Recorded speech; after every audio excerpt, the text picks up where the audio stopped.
What's up, Vi? Ready and alert, so am I.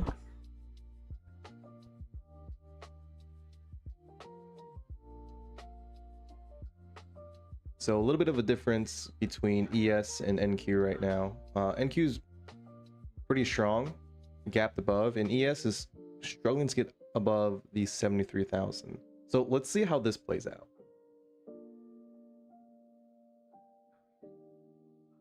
This is a pretty big difference here. I'm not going to touch anything yet. I'm just going to let it play out.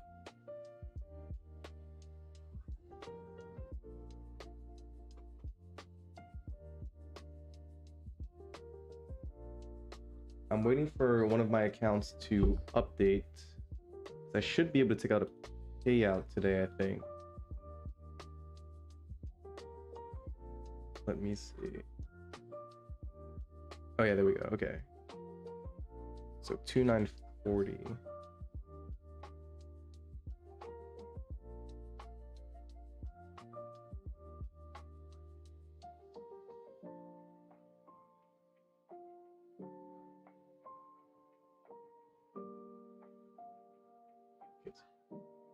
Okay, so our best. Oh wait, I'll send to my email. You moved to Apex? Oh well, I always had Apex, but I was moved to Live from Apex. And there's really like no reason like firms can move anybody to Live whenever they want. So I'm waiting for their email to reach out to me to see how their live program is.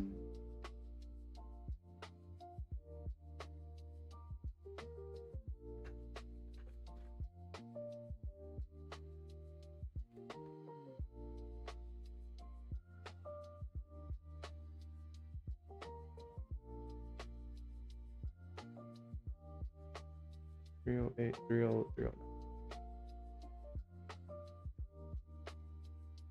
But a lot of people have been waiting for like a month plus, so I hope they're starting to speed up things.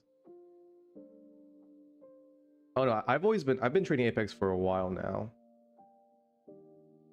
Out of all the firms you've used, which one do you like the most during the funded stage? In my opinion, I think Lucid is one of the best firms out there. They're pretty cheap. They're one of the cheapest. I think they're like the cheapest. Like considering their rules. So I think the firms that everyone should have in their back pocket is Lucid, Top Step if you're not restricted. So Lucid, Top Step, My Funded Futures. Those are like the best for the end of day accounts. End of day drawdown accounts, you know, 2k 50k 2k drawdown. And rule wise they are the best. Do you run the pro or the flex on Lucid? I personally run the flex just because I'm used to how the flex is, because I think everyone is familiar with Top Step, and the Lucid model was based almost one-to-one with Top Step. It was literally like the exact model. Right, 5 days of 150 for payout. But Lucid has a lower cap to pay out. I think it's like 2k is the max withdrawal, or 3k. Now everything that I'm talking about will be in 50k accounts because that's the only one that I buy. Do you run Rhythmic or Trade of 8? I use Trade of 8. I haven't used Rhythmic ever, and I'm more familiar with Trade of 8, so that's the one that I use.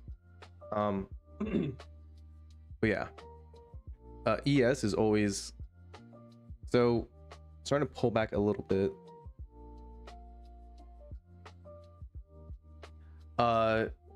ES touched previous day high, NQ didn't. What does a divergence like this mean?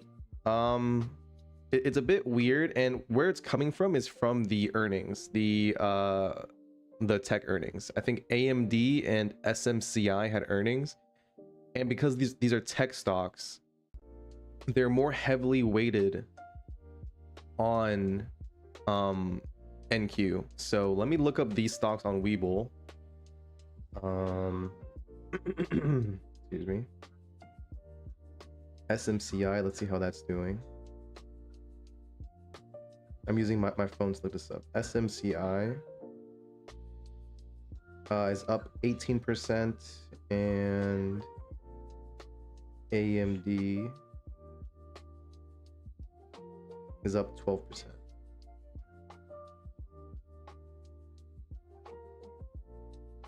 So it's pretty strange, but it's basically like the AMD and SMCI is probably providing some tailwind to the tech stocks, and because NASDAQ is mainly focused on, I believe, tech, healthcare, and communications, it's getting more of that tailwind versus ES is more all around. But if ES wants to go down, it's gonna pull NASDAQ down.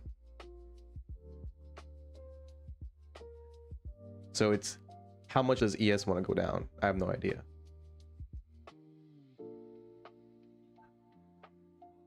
Hey Jack, saw your trade hit your TP after you got off. Oh yeah.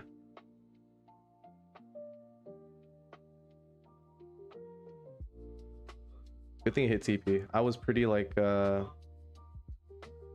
think it's this account. Yeah, it's this account.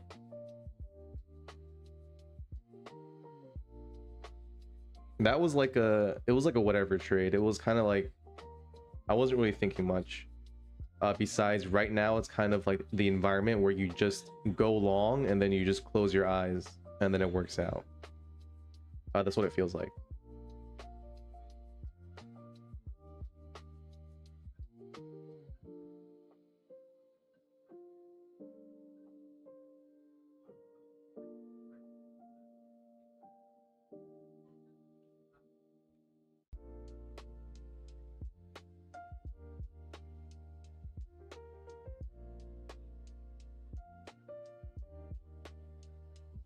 I thought it was dismissed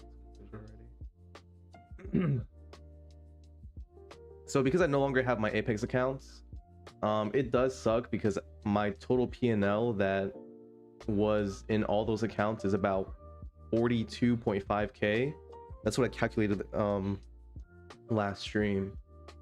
So those accounts are all gone. So I'm down 20 accounts, which means I need to build up more Top Step accounts and more accounts in basically all my firms, like my Funded Futures and stuff like that, and Funded Next. I actually bought a bunch of Funded Next accounts because they have like it's a very weird promotion. It's buy one get one only if you get your first payout. So it's like it's very hard to find how much that how much that's worth, because if you blow up all the accounts, you get basically $0, right, as a discount. But if you pass half of them, then you get a pretty decent discount. Even if you pass just one and you get like one account, that's like $80. So I think their usual promo is 10%, or is it 15%? So I bought 25k accounts, which were $80. 10% of 80 is about $8. So if I manage to get one payout on one of these accounts, it's like I got a discount of $70. No, discount of $80, which is worth buying about 10 normal accounts on the regular promo. So hopefully I can reach a payout on one of these accounts. They're legacy accounts, so it takes 3 days to pass. I am, let's see, so today 2 of them blew up, but I think I still have like 14 more. 1 2 3 4 5 6 7 8 9 10 11 12 13 14 of them are, you know, day 1 is complete. So 2 more days until these accounts get funded, but who knows how many of them are going to survive, assuming I don't, you know, hopefully I don't trade like an idiot. Today was a pretty decent day. It was pretty easy. There was what's there? There was basically 3 trading opportunities on the XYZ lines. The third one was a bit greedy.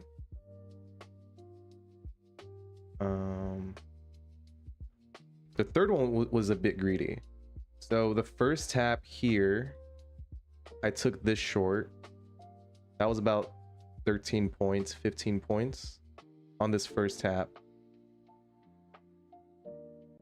And then I took this second tap for about another 10 points, I think. Whatever is proxy traded. Oh. I traded this, but instead of trading ES, I traded NASDAQ basically. And then I think the third tap was right here. I took this short one more time, and I basically held on to it for like the rest of the day. But taking a resistance line that's been tested 1, 2, 3, 4, 5, 6, 7, 8, all this, it just gets weaker and weaker every single time. Especially after when we couldn't break the previous day high and we stayed above it, it was a very bad sign. Here, here, here, and here. And then it flipped to support. When was this? I think this was right. It was during MOC.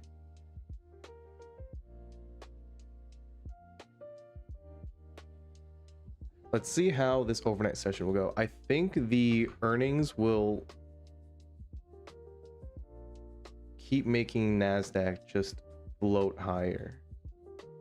I don't think there's any other news that I should be worried about. What is tomorrow? Tomorrow's May 6th.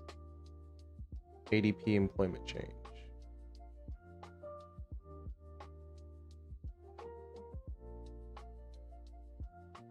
You have non-farm payrolls here.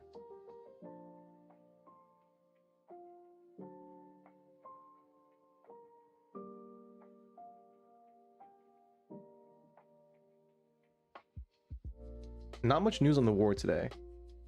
I don't think we got anything on the U.S. ships had military security abroad during Hormuz transit. So when was this? This was 4:46, or maybe this was a recap.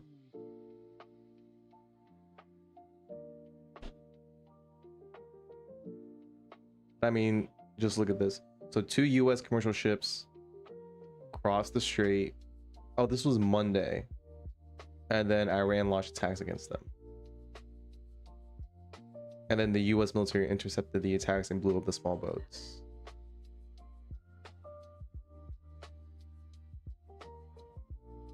How do you trade all-time highs?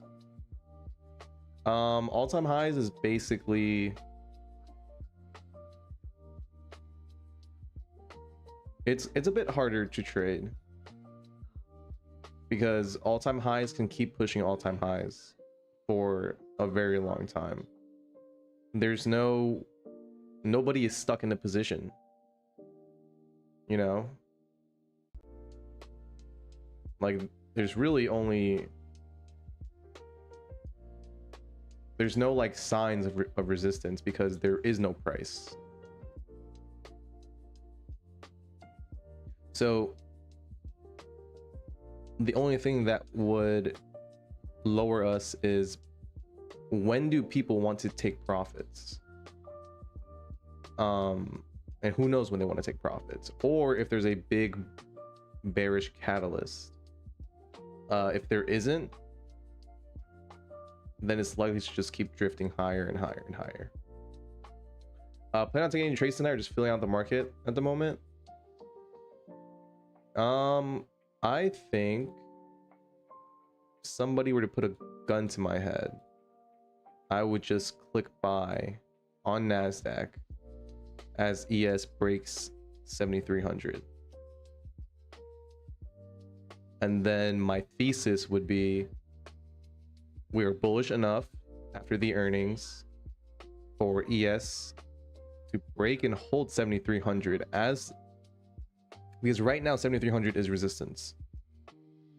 The thesis would be we break above it because of the earnings, and then as we break above it, this will become support. And if this is support, then that means I just hold a buy on the stronger index, which is NASDAQ. And then I can target, honestly, whatever. Maybe one account as a scalp and one account just to hold. In case the tailwind of the earnings, you know, makes us gap up at 9:30. That's what I'm thinking.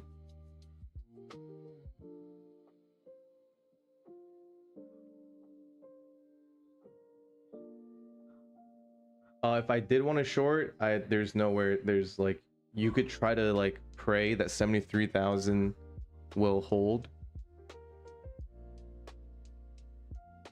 So the short side is you pray that 73,000 holds, and it holds against, you know, AMD and SMCI going up. Like, I think they both went up by like over 7%. And usually when a decently sized company like that, like when Nvidia, right, goes up a lot, you'll see other stocks try to follow it. So that's sort of the same idea as SMCI. I'm pretty sure they're pretty big companies. SMCI and AMD, right? They may not have the same pull as Nvidia, but I'm sure they have a pretty decent market cap. So bear thesis is this, bullish thesis is this.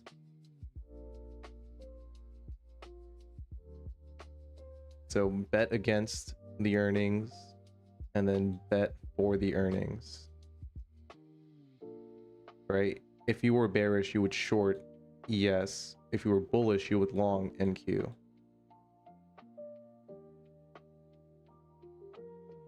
This feels like I could just buy anywhere in here and then just leave it. That's what it feels like. Maybe I'll wait for a pullback. I don't like trading stuff when they're really close to the previous day high. I like that NQ stayed above the previous day high. We opened right at the, basically right at the high. We try to pull back. The highs of yesterday is 28247. We opened 28249. I don't know, this feels like you just click the buy button and then you just take a walk.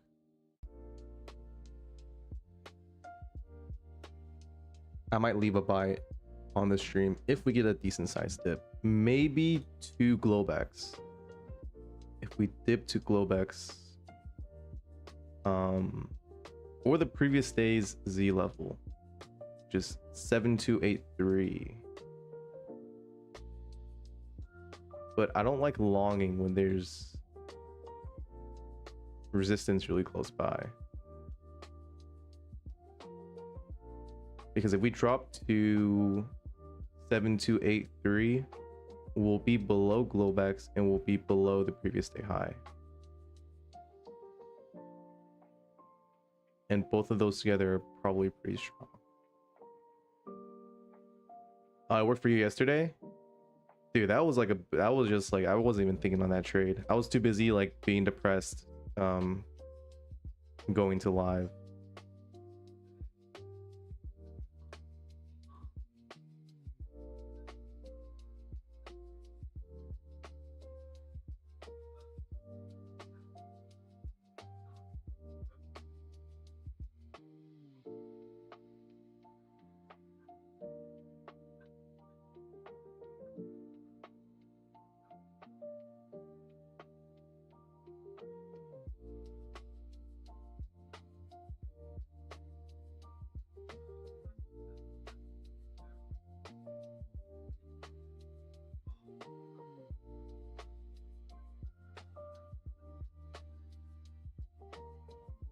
Did you watch this play? No, I've been trying to find I was looking for your guys' VODs and stuff, but I saw nothing for like the past like week and a half or 2 weeks. Don't spoil it, because I wanna watch the games. The last time that I saw you guys was like a video from the LEC, I think 3 or 4 weeks ago, when you guys were 5-1.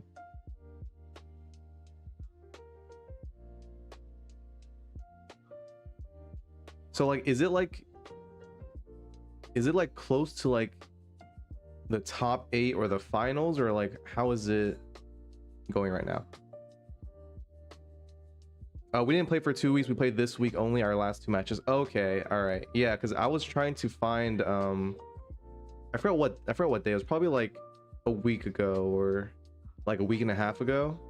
I was looking up your team on the LEC channel. I couldn't find it. I was hoping Kadrill would like upload a video. I was waiting for it, but Kadrill's just watching like the LCK right now. I was like, wait, that's the wrong place. Why am I drunk? Yeah, I'm gonna check the VODs tonight to see if it's up. You're qualified for playoffs, possibly top 1, definitely top 2. Damn, you guys are cooking. So if you guys qualify for playoffs, are you guys going to are you guys traveling somewhere? I forget how that is all set up, because when I was following Lost Ratones, they won enough tournaments, or maybe they won a specific tournament, and that tournament gave them a seat at the LEC or something. So if you win it, is it like Worlds next, or what's next?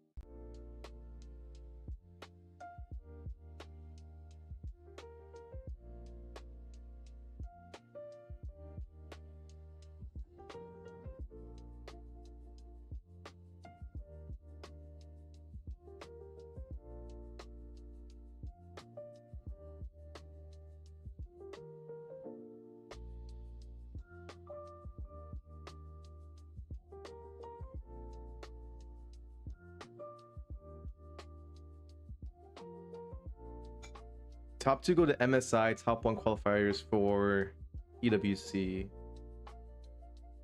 Interesting. Let me look at these tournaments.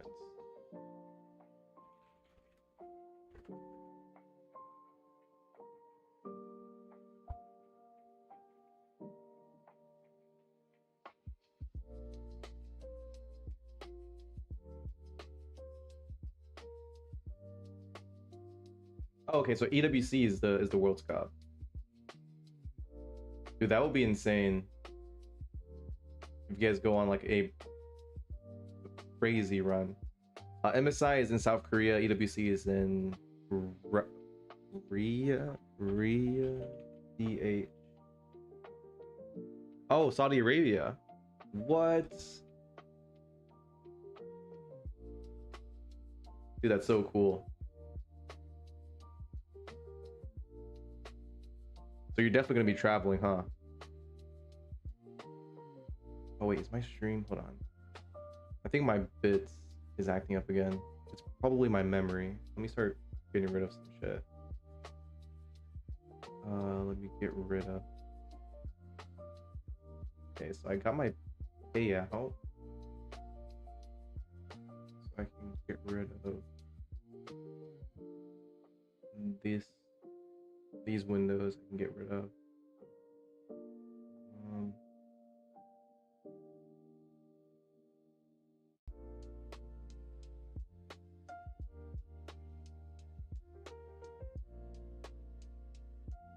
Oh shit, I can buy my Lucid account. I'm gonna buy 5 Lucid accounts. I hope we travel to both places, meaning we win LEC, which would be crazy. Dude, that would be insane. What if you guys win Worlds? That would be like... That would be so crazy. I know someone that coaches on the team that wins World. I mean, winning in the... Being top 2 in the LEC is also like... I'm pretty sure the LEC is like a what? It's like a... It's a high tier tournament, right? From what I understand. Then it asks for a raise. Oh yeah, for sure. Hell yeah. Okay, so I have new Lucid accounts. 1, 2, 3, 4. Let me buy one more. It sucks that these accounts, I can't use any promos on these accounts, which kind of sucks, but 40% consistency. Okay, so these Lucid accounts I basically have to trade pretty seriously.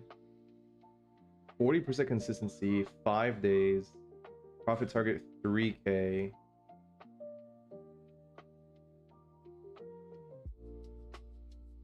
Oh no, I have the let's see, let me make sure there's no information here. There's not. I have the Lucid Max accounts. So I think these are given to like people that have gone live or something. But as soon as I pass one of these accounts, it gets sent directly to live. So I'm no longer in I can't buy any other accounts besides these.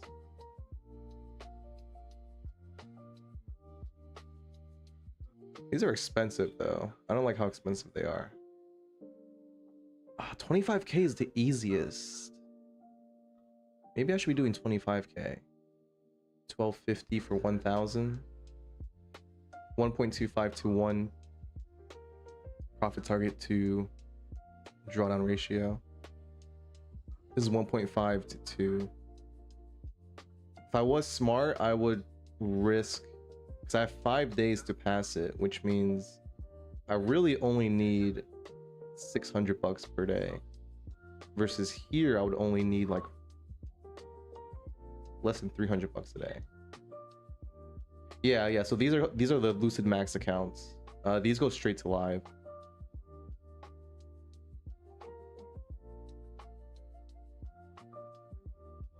So let me open up. Let me make sure my bitrate is okay. I think I'm done with this window. I'm done buying stuff. I'll buy some more accounts tonight probably. Maybe some more Top Step and some iPhone Futures accounts. What's going on? See, like you just click buy and close your eyes. Now, if ES can break through 73,000 and keep going, I mean, Nasdaq is gonna go.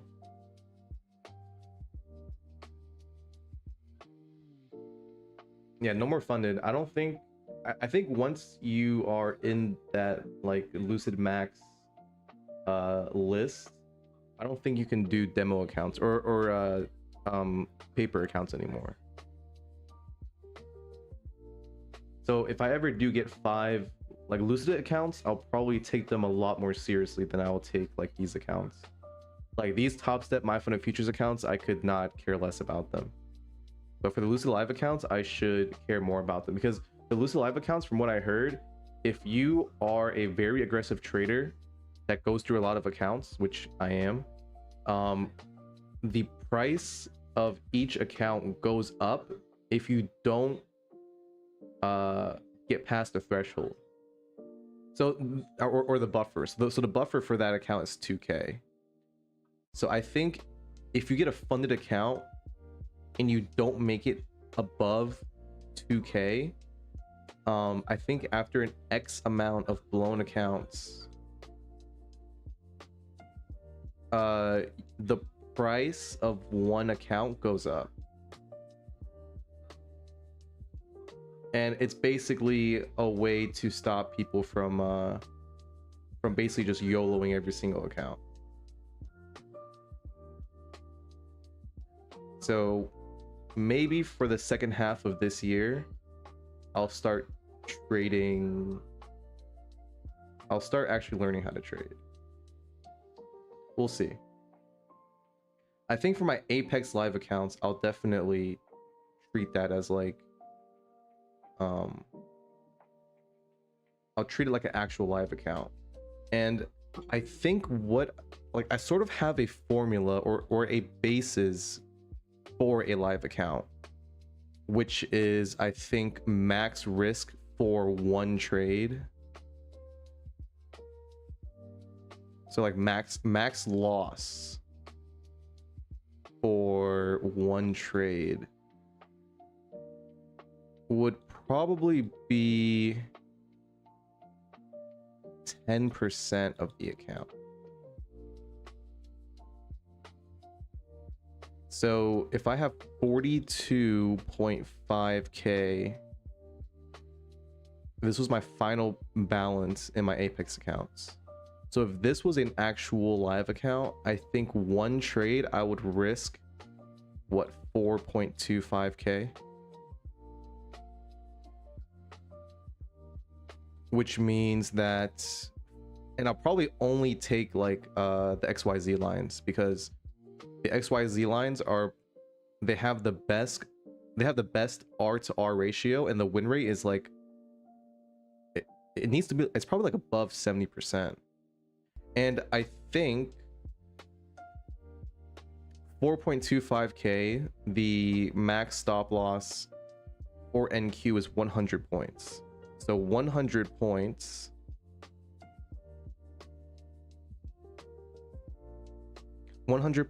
on one mini is 2k, which means that I can take one trade and I can DCA up to a maximum of two minis. I know how to plan stuff out sometimes if I don't want to, you know, be a degenerate gambler. I can DCA up to 2 minis, because 2 minis on 100 points as my max stop loss is 4k.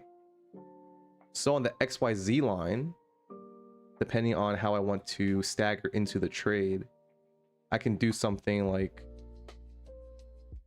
let's say this is just an X line.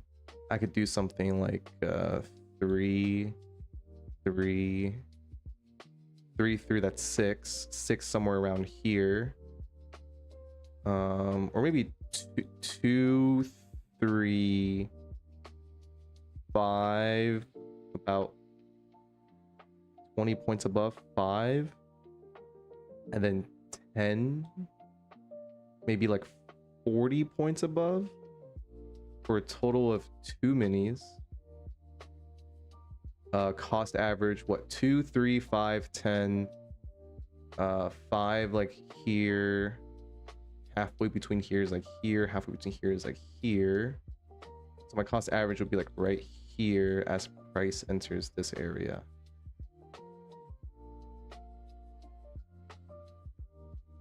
What's the difference between XYZ lines and percent lines? Percent lines is a mean reversion model, and the XYZ lines are based off of options data.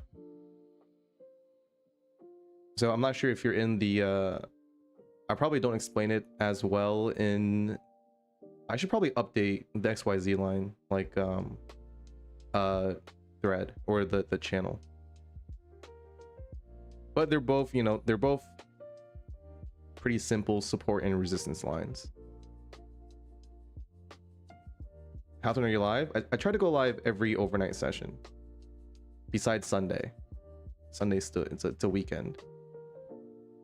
Pretty lazy to stream on the weekend. Oh, you're in it? Oh, okay, yeah. If you're in it, then ask me any question, and I'll try to answer the best that I can. But I think that should answer it. XYZ lines are, they're both support and resistance lines, so that's, I like to keep my models super simple. And I think the stop loss and take profit should all be in there.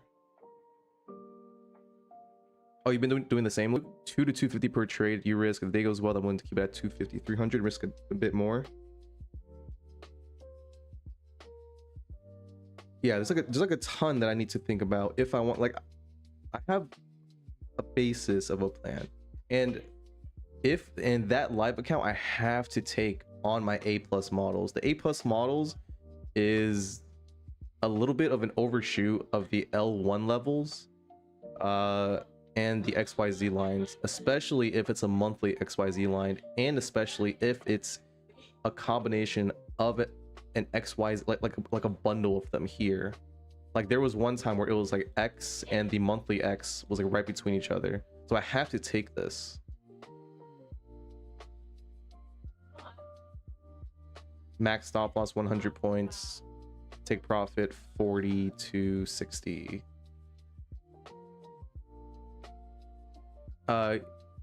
You mean live as in streaming or live as in live on Apex? Oh, like what Zenfity asked?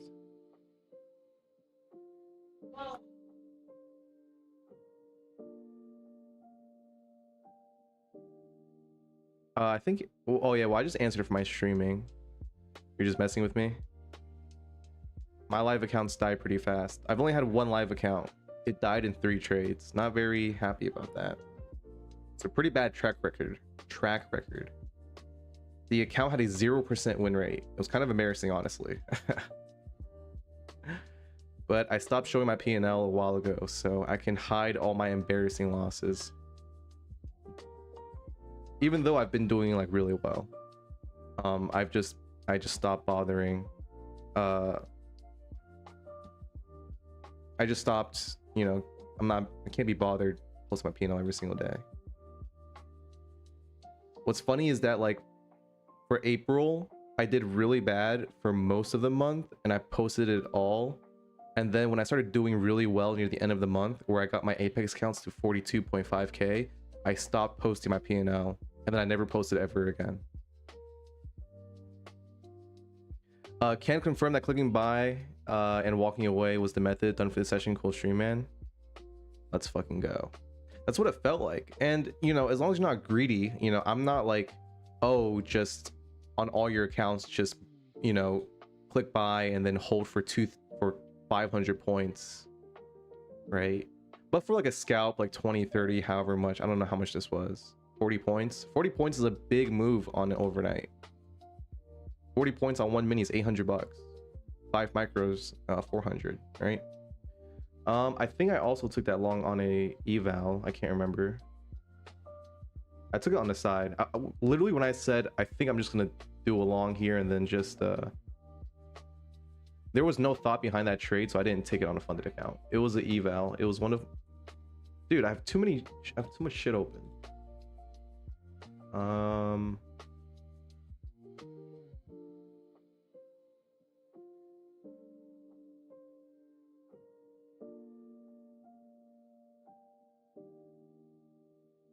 Yeah, I took it on 2 evals.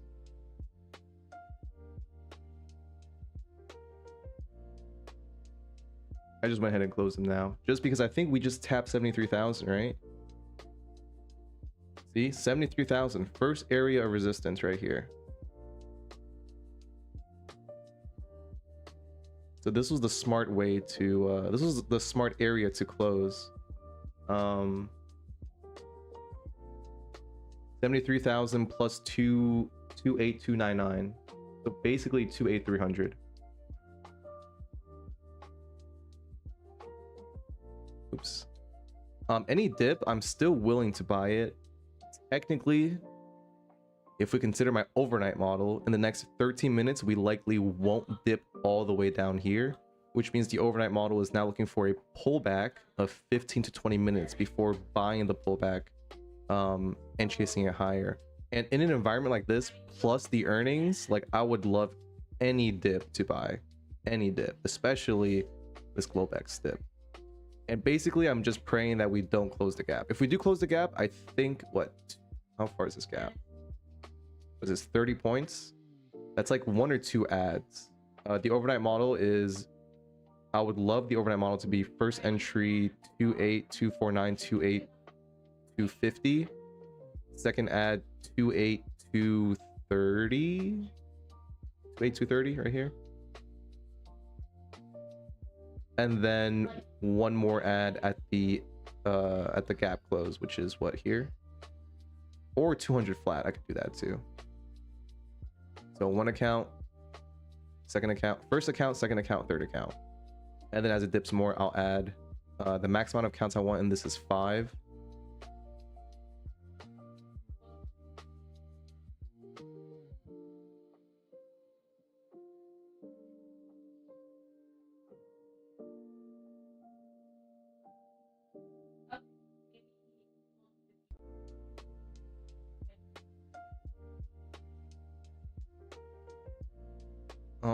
Alrighty.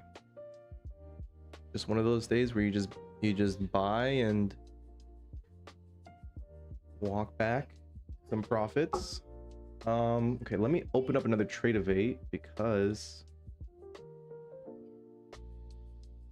I am back on Lucid. Let's go. It's been a while. It's been 2 weeks actually.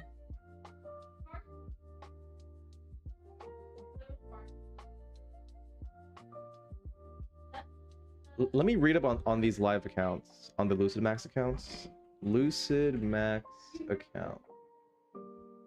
I want to read their FAQ because I heard about that price increase to basically stop burn insurers on Twitter. So I don't know if it's like a real thing. Okay, Lucid Max is it invite only? Okay, there's nothing really here. So there's no like information here. So, okay, so written by AJ, I'm pretty sure that's the CEO.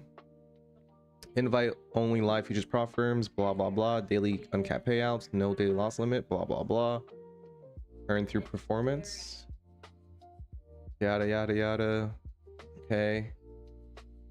That's okay. It's the exact same sentence. Yep. Okay. Okay. Okay. Okay.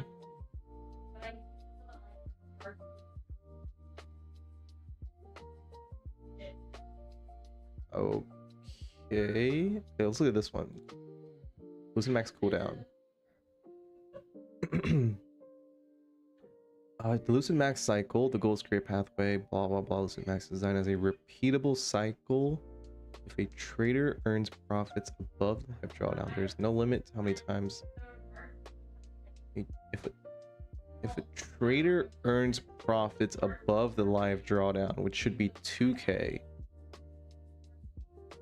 Okay.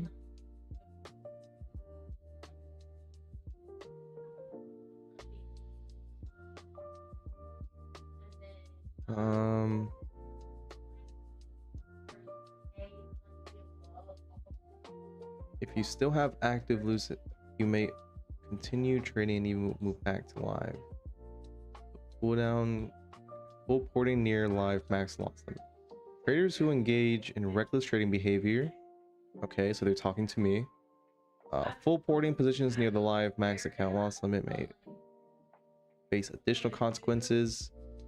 If trading activity causes drawdown to exceed the defined loss limit, it may result in extended period, permanent restriction of the program. Okay, so I haven't heard of a price increase. It's just like if you YOLO, you're just like fuck it. I have $200 left in this account. I'm just gonna YOLO it. And they see you do that. I guess they punish you with an extended cooldown and permanent restriction from the either the live program or the max program. And when does the max program wait? I'm confused.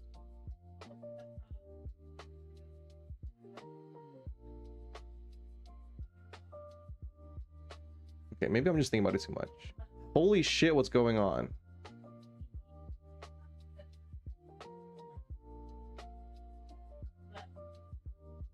Oh, here it is. Iran, US mutually agreed to pause Project Freedom shipping movement through Strait of Hormuz while blockade stays in effect. Headquarters of the anti-Iranian separatist groups in the Swardash camp targeted by drone attacks. Okay, so Iran and US agreed to pause Project Freedom. Don't know what that is. What is Project Freedom? Okay, so it's the US military operation. Right, okay, that's what I thought it was.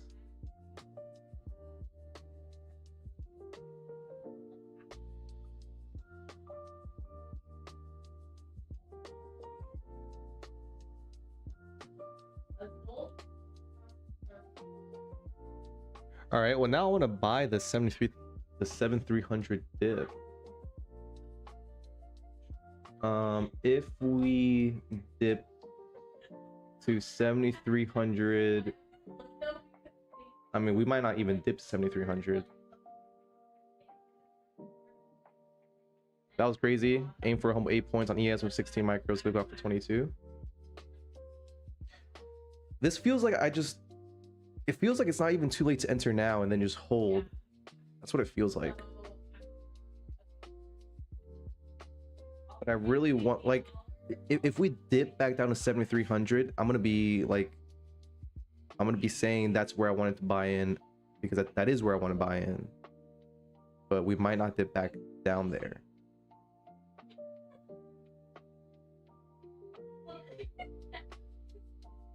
What if I just put in 3? This is minis. Okay, I gotta keep reminding myself this is minis.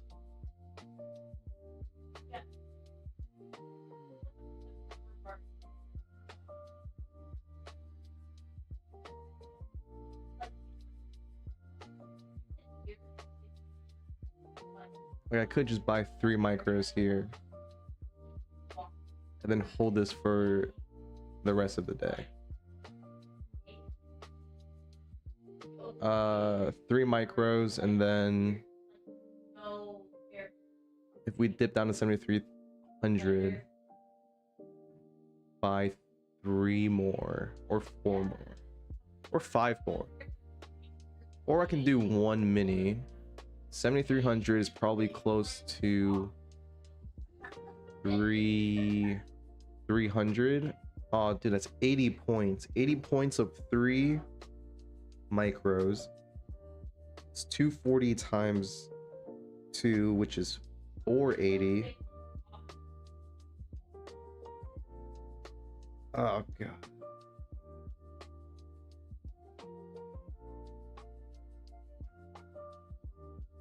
It's like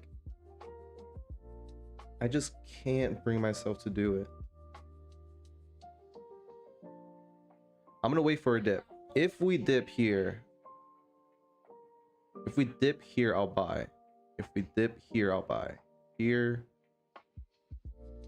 or here.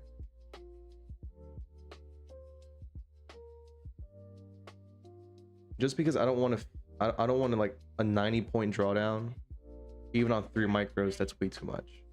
And this account only has $1,000 of drawdown.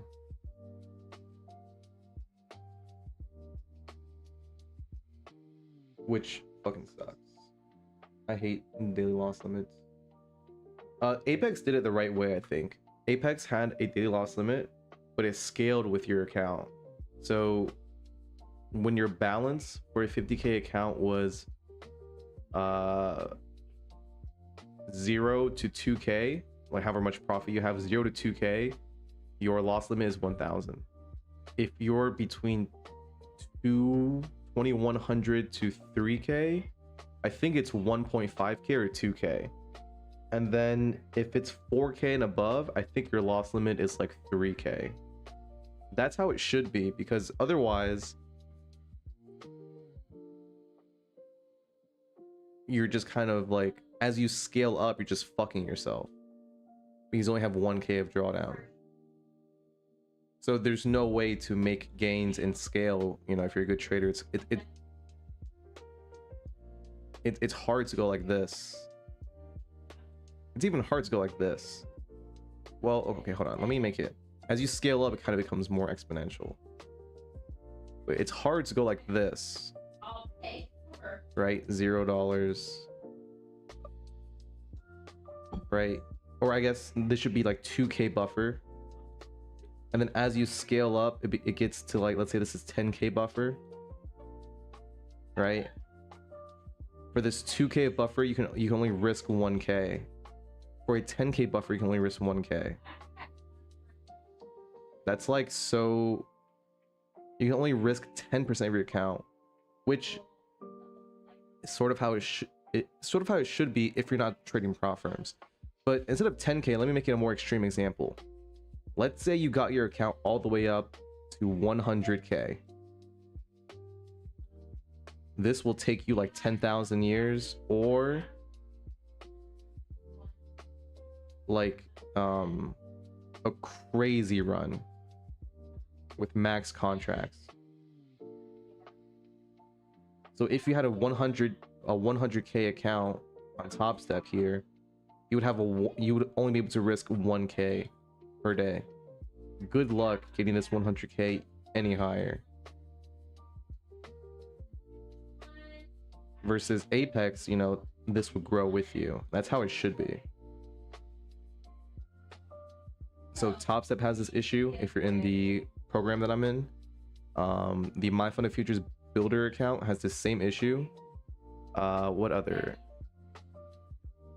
I think Tradeify Select Daily Payouts also has this issue. It limits your growth from being like this, a curve like this, to something like this.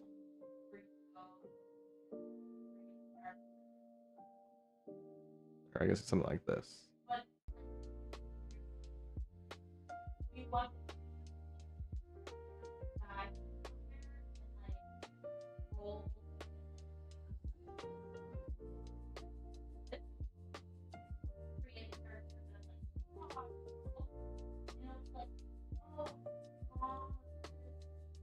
Oh, I think my bitrate is going down. Let me close this window.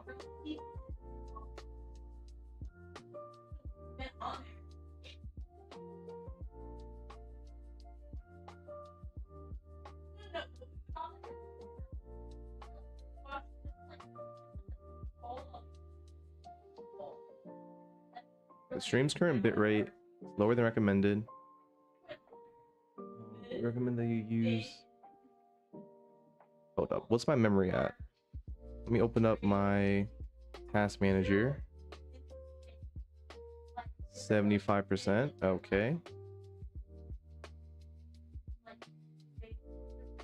Okay, let me exit Steam. I don't need Steam. Let me exit...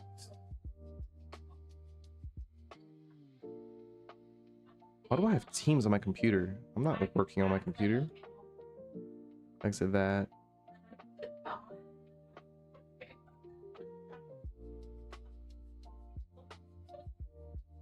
I can close Claude. I'm not coding anything right now. Come on, bitrate, go back up. Go back up.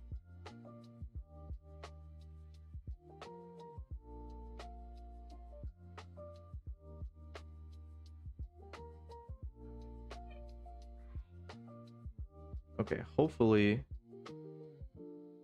that makes it better. Okay, thank God I didn't buy. I think I will still buy a 73,000 though. That's 10 points. It takes a while to get 10 points in the overnight. But after a news event, there's usually an increase in volume. Volume doesn't necessarily mean only buyers or only sellers. So you see this volume. Yes, we did shoot up. While this next candle, there's high volumes of buyers and sellers. There's just more people in the action. And a lot of times what you'll see is if a news event doesn't really do much, you'll see a big volume increase, but you'll see something like an overreaction, like boom. Maybe a bigger candle. You'll see like boom, huge volume, and then you'll see something like within like 3 minutes this becomes this. There's a giant wick, and then the next candle you'll see something like a big red.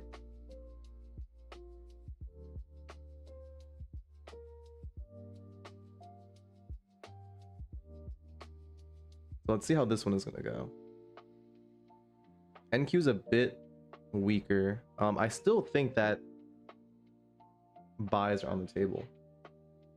Let me follow my overnight model. My overnight model is 15 to 20 minutes of selling. So 15 to 20 minutes of lower lows. It's been about 10 minutes. So if this dips, one more candle, lower low, one more candle.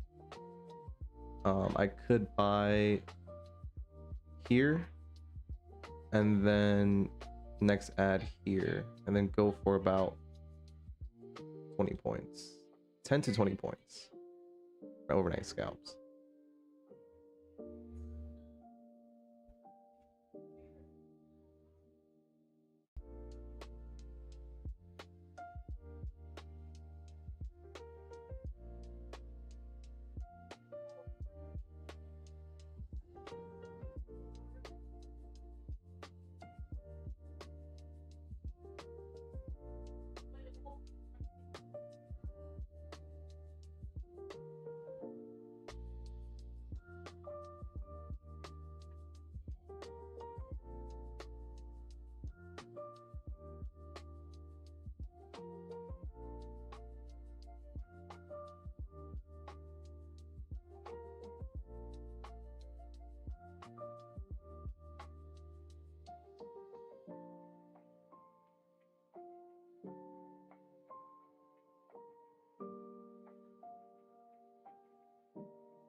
All right, here we go. 15 minutes.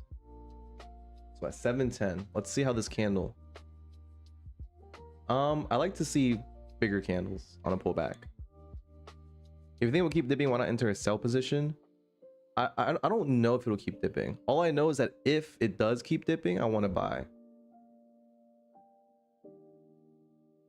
And if I were to sell, I would be selling against the news and also against it wouldn't only be selling against the war news, it would be selling against the earnings tailwind. And that scares me. This still feels like I could enter at any point, even right now, just 3 micros and then just go to sleep. That's what it feels like.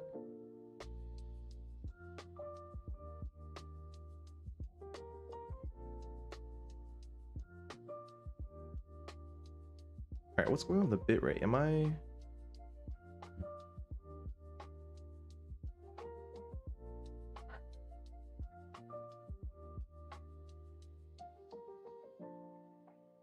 What other stuff do I have to exit?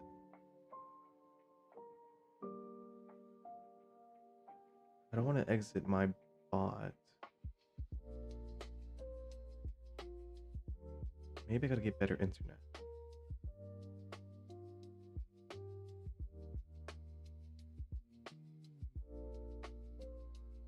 It just kind of feels like a coin flip right now, but if I were to, if I had to click a button, it would be the buy button.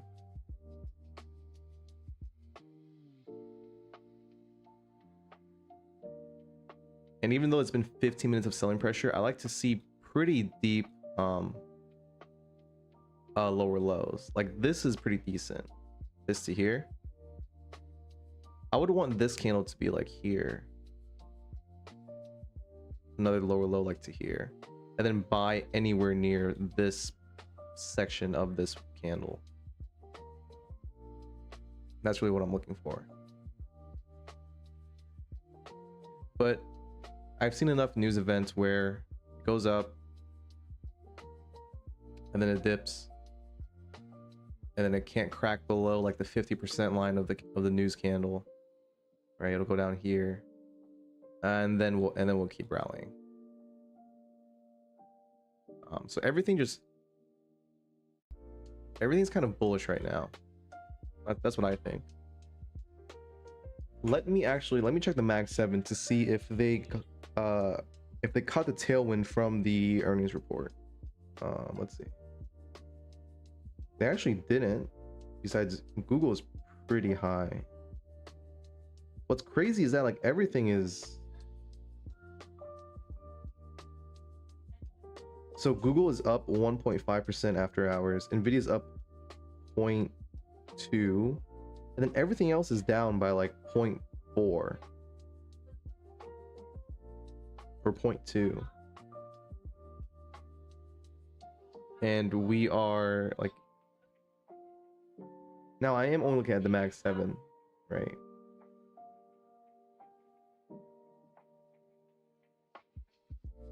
I wonder how SanDisk is doing.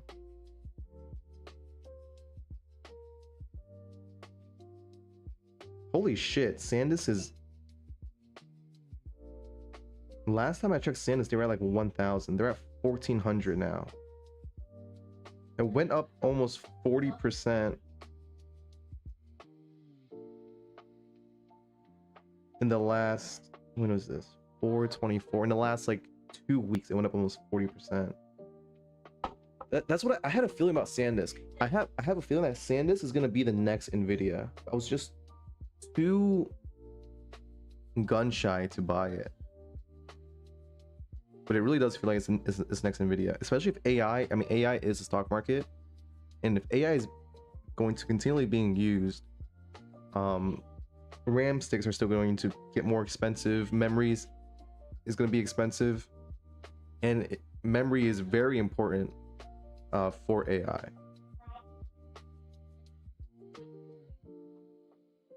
So SanDisk and all those memory, I forget which other ones. It was like SanDisk and which other one was it? They basically all went up, I think. They also feel like one of those stocks, or it just feels like even if you were to buy now, it wouldn't be a crazy purchase. Even if you look at the I think the last time I pulled up on stream, it was like at 1,000. Let's see what SanDisk is at now. SanDisk stock.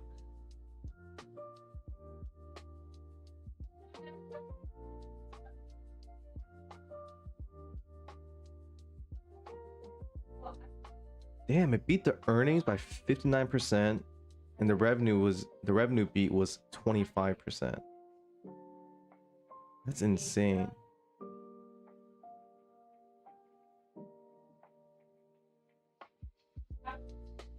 In the past 4 earnings report. Dude, is this real? Look at this earning report. June 25. It was a beat by 700%. What the hell? 700%, and then 30%, which is still really good. And then 76%, and now we're at 60%. Expected, reported. 771. Should I start scanning earnings report? Like, was this a sign? June 2025. When was that? 6 months.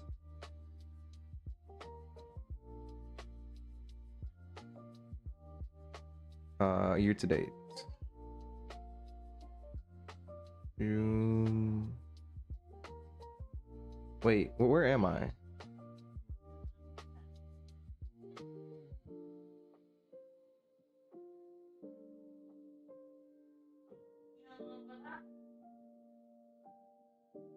Holy shit, imagine if you bought during June 2025. Like, is a 700% earnings beat, like, is that a sign?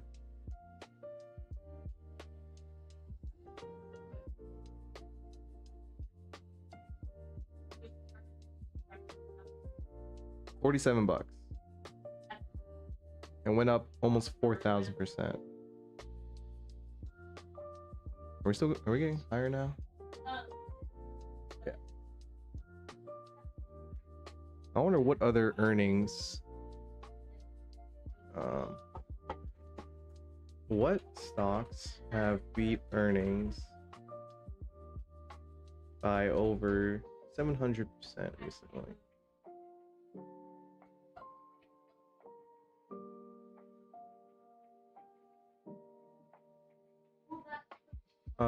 beat their earnings per share.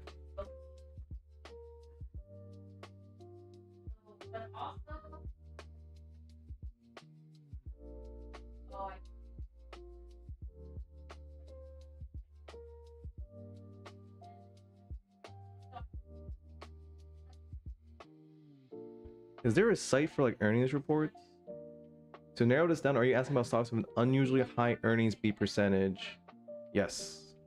Yes, I am asking about stocks with an unusually high earnings beat percentage. Anywhere above 500% above expectation. Let's do 500%. Okay, I got flagged by Google for having weird traffic. Okay.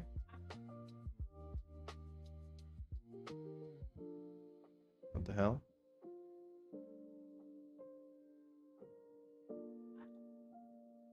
What the fuck? Let me open up Claude. Claude, you're back in. Okay. Look for stocks that have recently beaten their EPS by above 500%. Let's do 400%.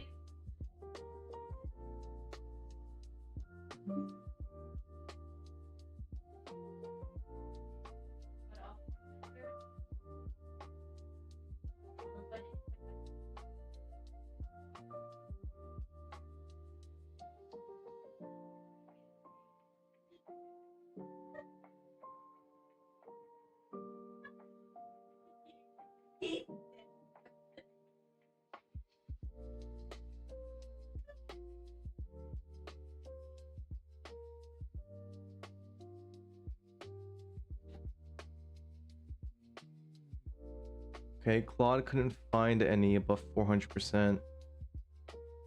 400% would be blah blah blah. Are you look any time in the last 2 years? I heard SanDisk beat one of their earnings report by 700%.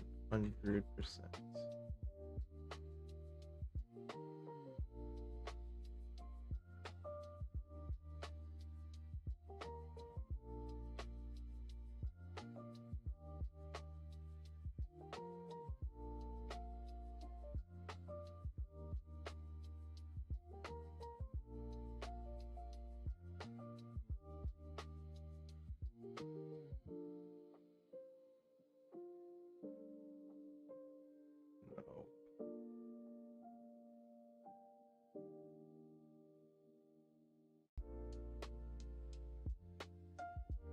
SanDisk earnings June 2025. SanDisk earnings in June 2025 beat the EPS by 700%.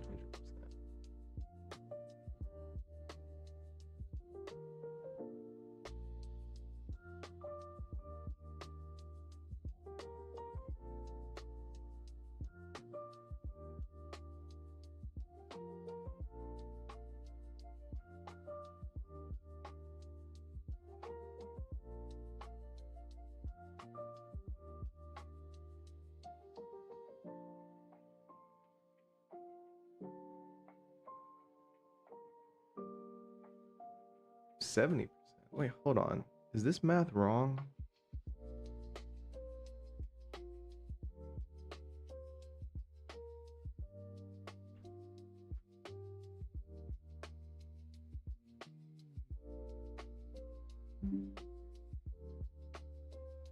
This is what I found on Google. Let me look into this. SanDisk June 2025 earnings report.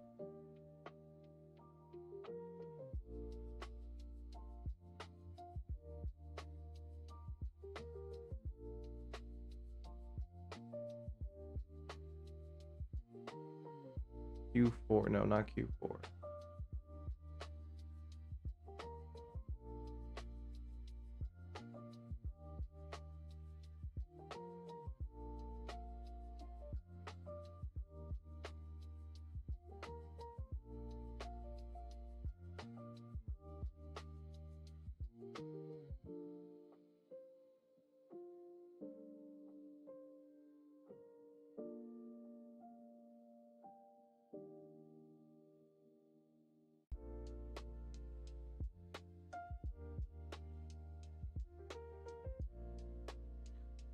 Is there a way to scan earnings reports to try and catch one of these stock cuts afterwards? SanDisk price jumped from about $40 to 14.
Okay, I think there's sites where we can filter earnings report beats.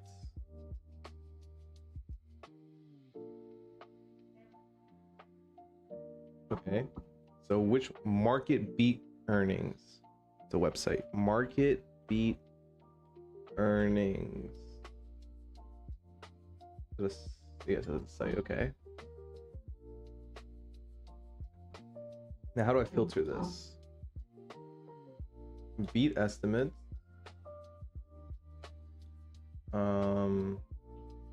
Let's do mid, large, mega, and small cap.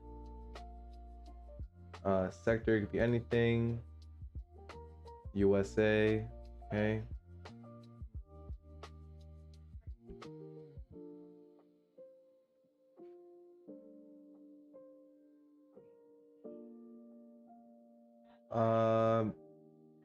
Wait, hold on.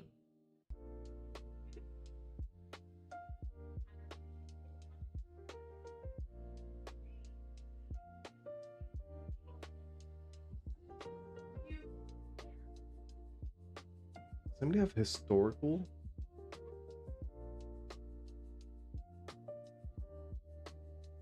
What's up, Lucas? Thanks, man. We'll see. Last time I got pretty lucky on that random buy that I just held on for like, I think I held on to it for like 4 hours, and then after the stream ended, it ended up hitting the take profit. Right now I'm looking for a site that can that has historic earnings data. I'm trying to find one.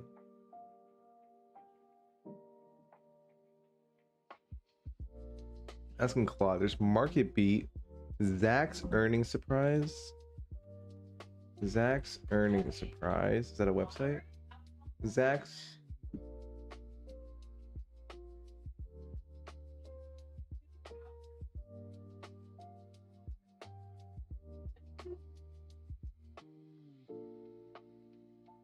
I don't want to buy anything though.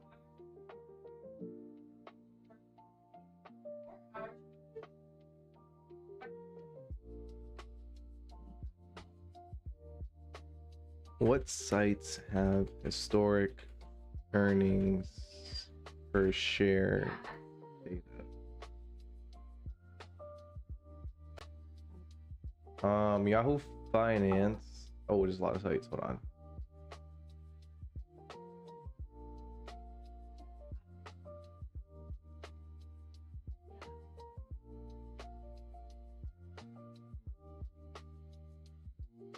Wait a second. Maybe I can just make my own earnings report scanner with code and Claude.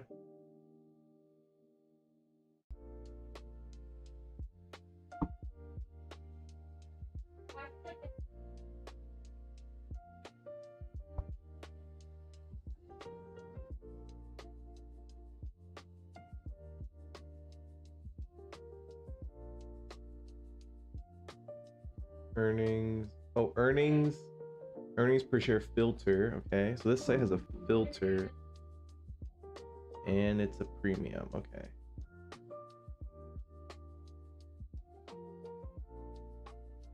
I don't want to buy this.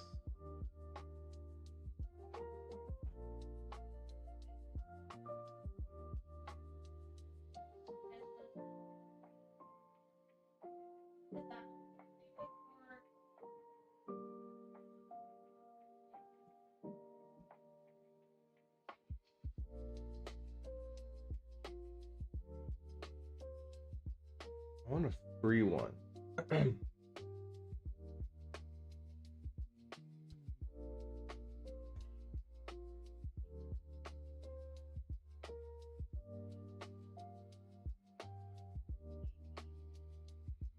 You're short on gold loot? Let's check out what gold is there.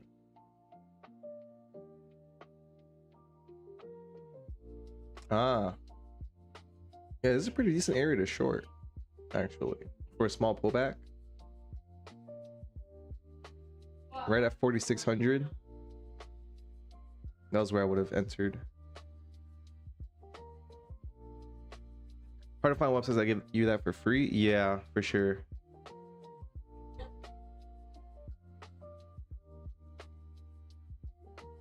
Yeah, a whole bunch of companies like you know, basically sell it and they base their company off of it. You know, all those data companies. I mean, it makes sense because they're probably storing like a shit ton of data, like so much.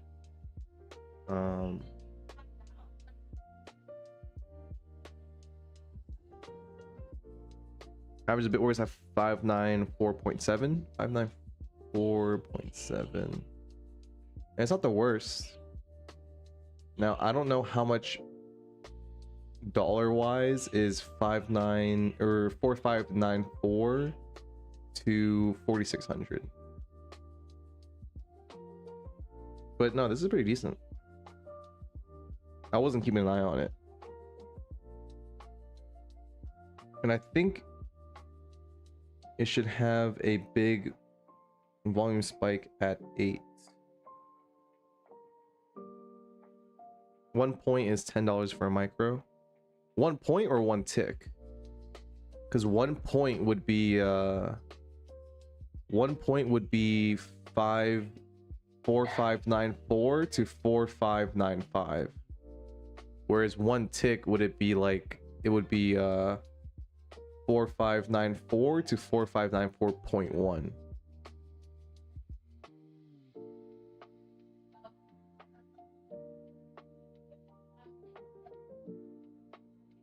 Out of curiosity, what's a day in the life of Jack? Pretty boring, pretty boring. So I basically wake up. I have a 9 to 5, so I'm working, you know, 9 to 5. And then I basically chill for an hour, or I go eat. And then I open up this stream. Does it end having any correlation to improved trading? I don't really focus a lot. 1 point as in 594 to 595. Oh, okay, that's not bad then. But yeah, I don't really have any like review sessions or like journaling or anything like that. The only reviews I have are like I keep a historic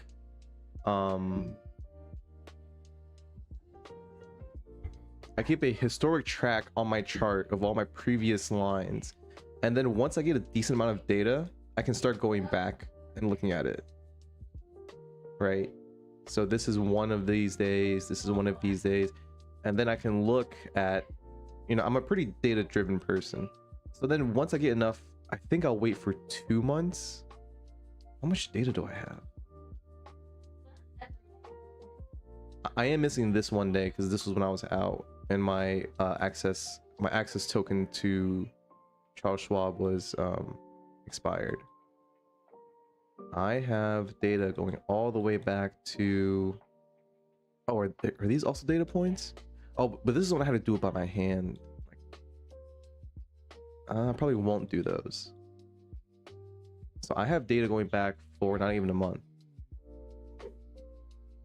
I think the way that I improve trading is looking at the data and then figuring out what is the best ways to trade my models.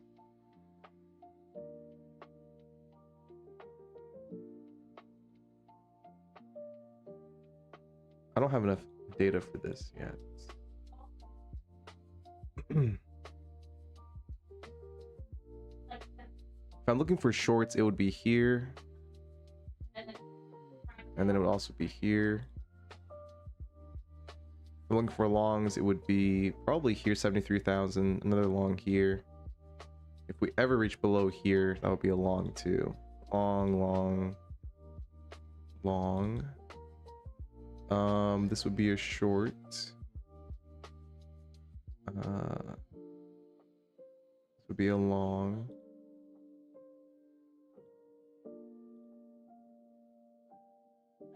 But yeah, no, pretty boring life. Not much going on. I've just mostly been focused on work and then trading.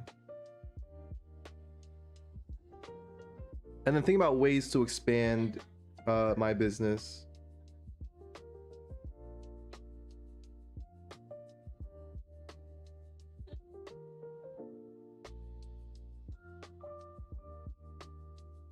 Most of my stuff is like, most of the stuff that I do is usually on the weekends, but I think that's sort of how it is for everybody. Like recently I went to a festival. I went to it was my first like rave festival. That was pretty fun. And then I think I have plans for Japan, and then I have plans for a cruise I think next year. So pretty boring besides that.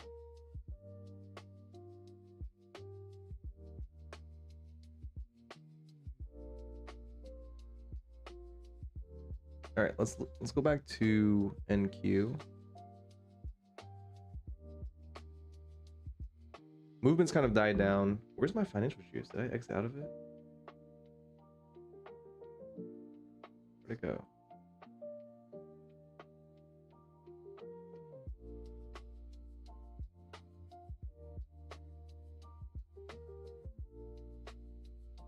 Financial juice.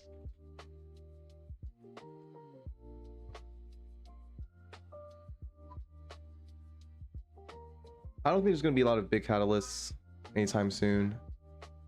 So the market is just, it kind of feels like it's just going to keep slowly inching its way up. If we look at the daily chart, I mean, it's just like a grind higher and higher and higher.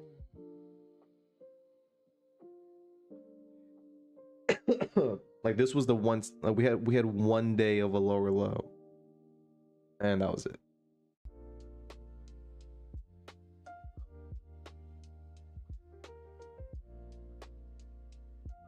SPY was a bit weaker.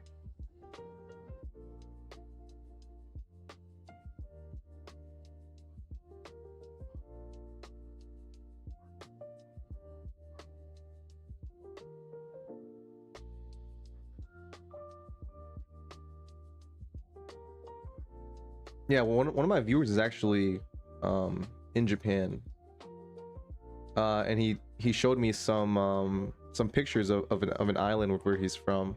I really want to go, but I think it might be too far out of the way. Also thinking on booking a trip in the future is probably one of the only countries that has a huge contrast compared to European countries.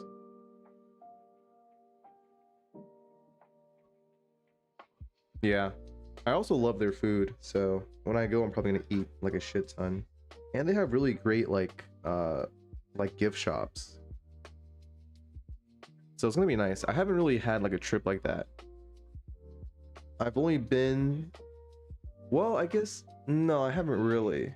I don't really count. When I was a kid, I would travel to like China to see my grandparents. But that wasn't really like a trip. I've been to Canada once. Apparently I have cousins in Canada. I went for one of their weddings. It was pretty nice. Canada's nice. And then all the other trips, they're very like short trips, like short vacations. Like I went to Philly recently. I went to, where else did I go to? I've been to Vegas, but when I wasn't 21, so it was pretty boring. I couldn't do anything in Vegas. Where else did I go? I think we went to, during that Vegas trip, we went to one of the national parks. That was pretty fun. Got to see bison. And then a bunch of times to New York. So I think my dad's side, his grandparents live in New York.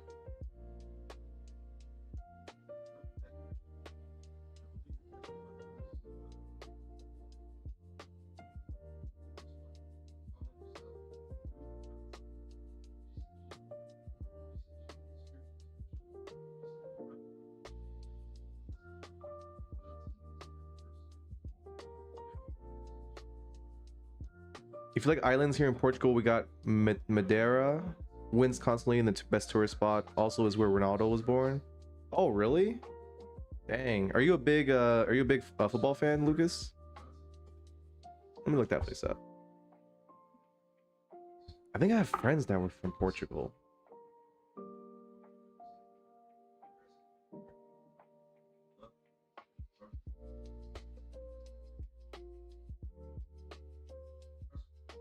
Damn, this place looks freaking insane.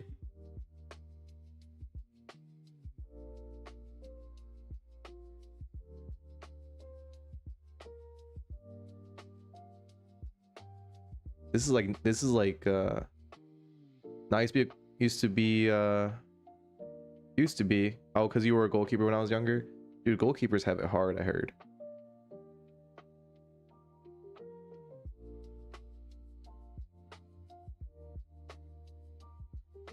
Oh, AI mode. Nope.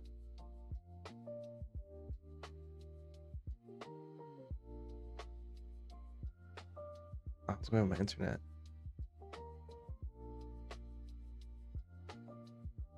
Oh, you go there pretty often?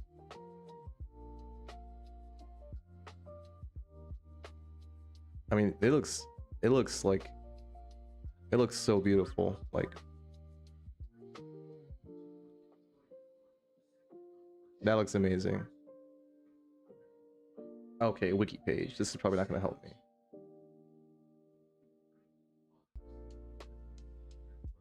I'll definitely add this to my list of places where I want to go to. What the hell is... Okay, that's not it. If you ever go DM me on your Discord, I'll make a tourist spot for you to visit. Oh yeah, for sure. That would be awesome.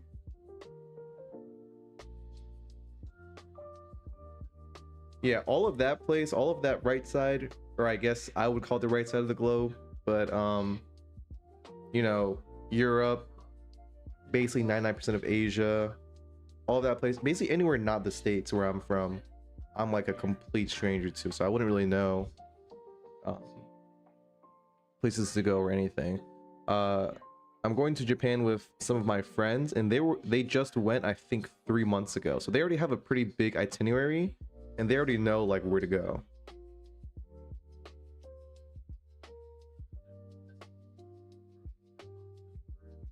But Europe is so huge.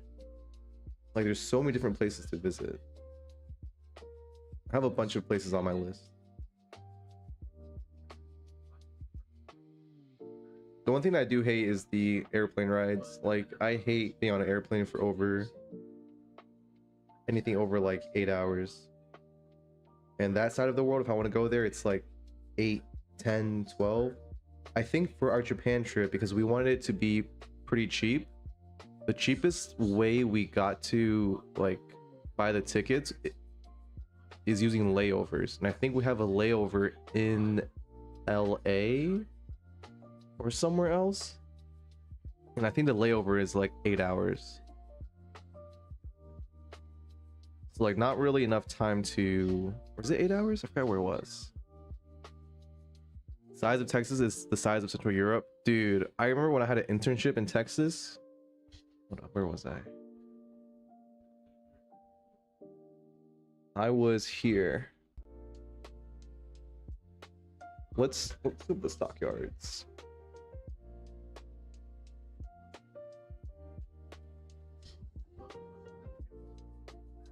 All right, let's look at the maps. So this is the stockyards. It's like a downtown area of Fort Worth. And the whole theme is basically, it's literally Texas in a nutshell, or wherever I was from, right? Wherever I was at. It's like rodeos, like cowboy theme. The entire thing is like an old saloon, you know, in those movies. So I was here, Fort Worth, and I remember I was working with a bunch of interns, because I had an internship here. I think it was like, how long ago was it? 5 years ago, 4 years ago. I had an internship in Fort Worth, and my intern buddies during one of the weekends was like, let's go to the beach. And then we were like, okay, sounds good. The nearest beach is like, it was like 12 hours away or 13 hours away.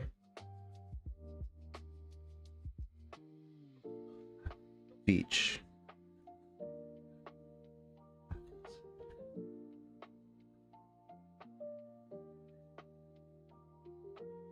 Okay, where was Dallas? Fort Worth, the nearest beach. The way he zoomed out was comedic. Like you saw zero like coast, right? We're here. This is a city. There's no... Look at how far it zoomed out. From top to bottom, it's probably like 8 hours of driving. There's zero beaches to be found anywhere. Still zero. I zoomed out even more. Zero beaches. Zero beaches. And oh, okay, there we go. I think it was like maybe Houston or someplace down here. And I think it was like a 15-hour car drive. It was on Saturday. We had work on Monday. If we drove down and drove back up, it was basically time for work. I was like, you guys are insane. Do you guys not have work? We have work on Monday. That's good. Europe has a lot of history. Almost all the countries have something special. If you get a full year free and explore everything, you won't be disappointed. I know a lot of people I know someone that backpacked through Europe. Also, everything in most countries of Europe is 1 hour, 2 hours away from car drive. Yeah, that's what I heard. Like here, you drive. You're in Texas. You drive 12 hours. You're in Texas. What were those bodies of water? I think they wanted like a beach, and I think these are like maybe like lakes, waterfront lodge.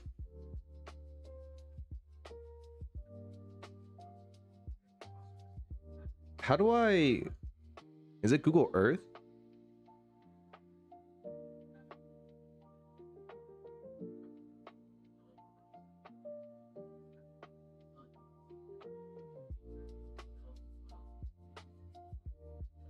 Curiosity, Portugal and Spain used to divide the world in two. Treaty of Tordesillas. Yeah, no, I feel like in Europe there's like a ton of, yeah, you're right, a ton of history.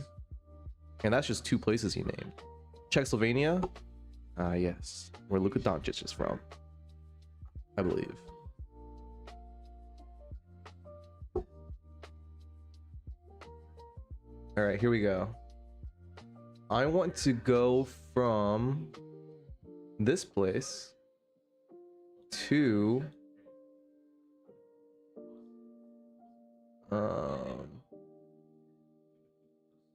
I think this is it. And this is basically here. Let's update. Okay. Hold up. Let me find the direction. Let me see how long this takes.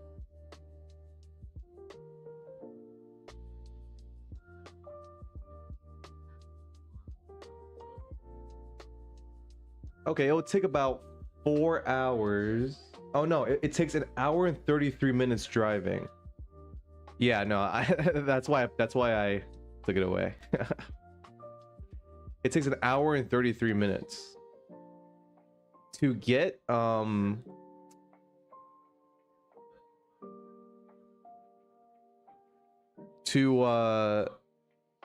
drive home to where my parents are.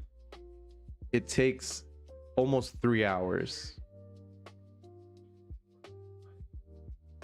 which is like insane. And like you drive 3 hours, you're still in Florida. He's about to get swept. Who, Luka? What team are they playing? I think they beat the Rockets, right? They beat the Rockets. Who are they playing against next? Wait, are they playing against OKC next? Wait, who are they playing against next? ESPN.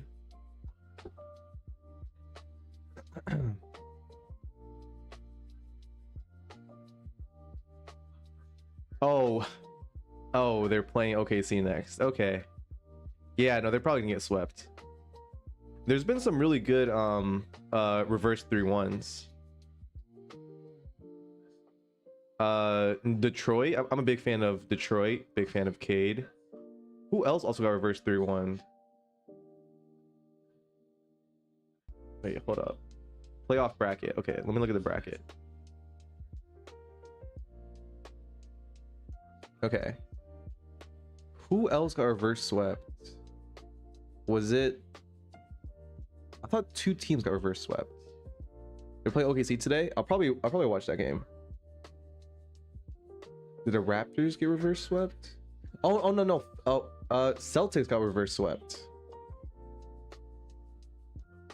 when Tatum got injured, so we couldn't play that last game. You're about to say I'm in Florida too. The beach situation is tragic here. From others afar. Yeah, no. For me, it's like, you could just drive like not too far, and we have some pretty good beaches here in Florida. Philly, yeah. There's like memes about like the Knicks and the 76ers, like Philly fans and the New York fans, where it's like, if either of them win the championship, the city is gonna become like a crater, like a meteor hit the city. I find that so funny. I love like the 76ers fans and the Knicks fans. They are so hilarious. I probably end up watching this game. I don't know who's on the injury report.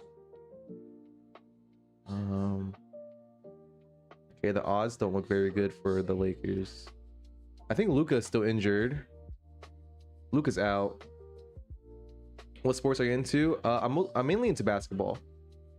Whoa. Who's shh? I don't okay, I was like wondering where that sound came from. I'm mostly into basketball. I tried to get into football, but I just couldn't. I'm too stupid for I'm too stupid for football.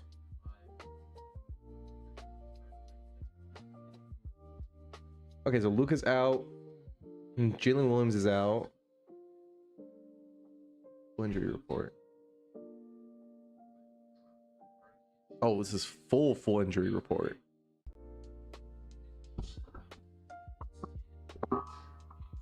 Wait, there's no way. This is 3 teams, just Luka. Yeah, no, they're probably gonna get shit on. They're most likely going to get shit on. I'm surprised the Pistons ended as the first seed. Who's a go in your opinion on basketball? I didn't watch basketball during the age of the insane LeBron run. Like you would see like I would have watched like pseudo documentaries about it where it's like genuine insanity. I don't really have a go. I have a bunch of people that I like. I think my goat might be Jokic.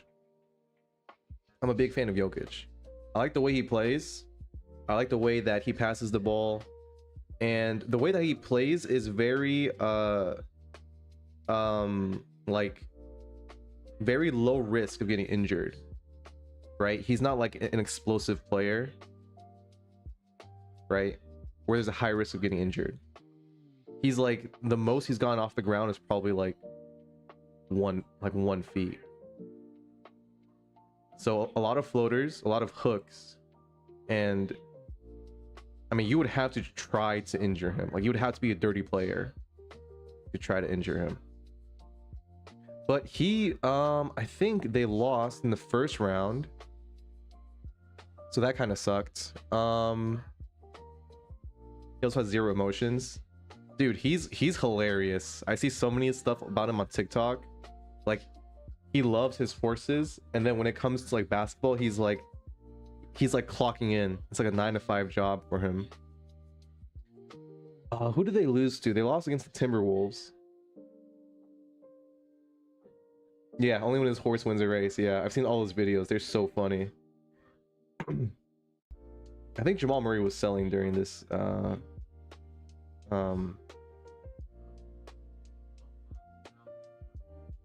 during this.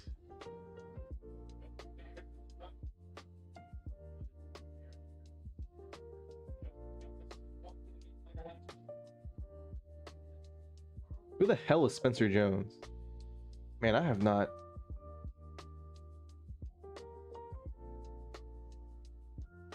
Who is this guy? He's a starter? I did not know that.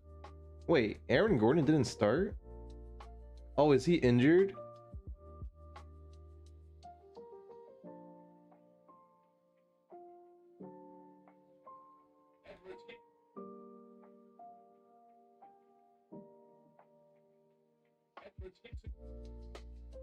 Okay, so he was injured.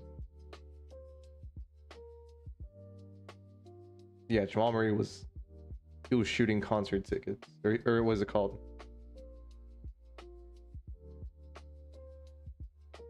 What do they call it?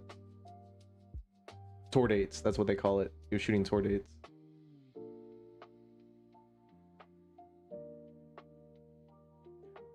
I want to watch like all the teams play against OKC, because OKC right now is obviously, I think, the best team.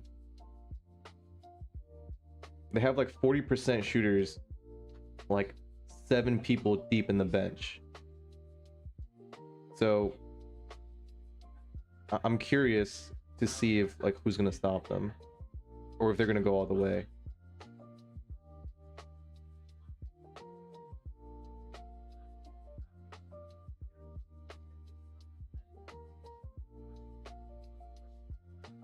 Gordon was injured, that's why they lost. Dude, did you see Jaden McDaniel was talking crazy? He was like the whole Denver team is shit against defending.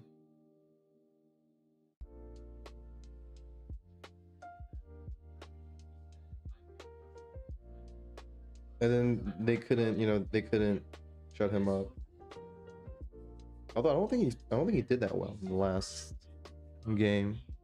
Why didn't he go to the NBA? Oh brother, I would not survive. I don't think I would survive JV. I'm pretty short. I'm like 5'8", 5'7", 5'8". I would get crushed. I wouldn't be able to see over like. I would go down the court and I wouldn't be able to see above anybody. I'd probably be able to like go like between their legs, so maybe that could help me.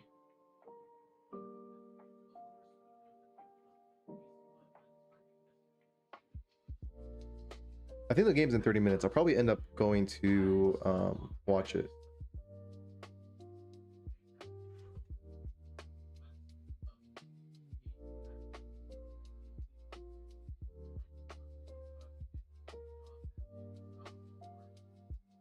He was lucky he won all that trash talk. Yeah. He was talking crazy. I think Anthony Edwards was also injured in the last game too. I didn't watch too much. I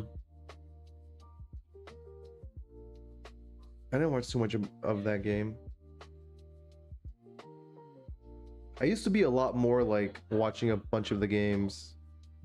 I think like last year. Like I used to do sports gambling, and that was when I would watch like basically all of the games.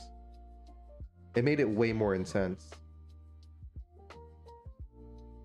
But then, you know, oh Dojo, you said you're from Florida too, right? So like we only have Hard Rock. So I got banned from Hard Rock, so now I can't sports bet.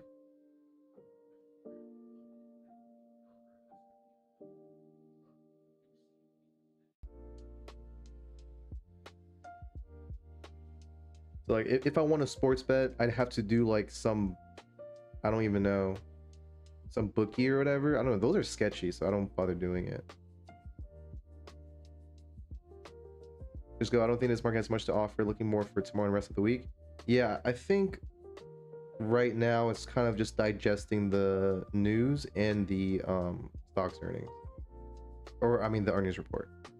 Isaiah Thomas was slightly taller than you, so you might do well. He's also like a beast. He's like 1 in a million, or 1 in however many. There's only been a couple of like really short people. I only think of like 3 or 4.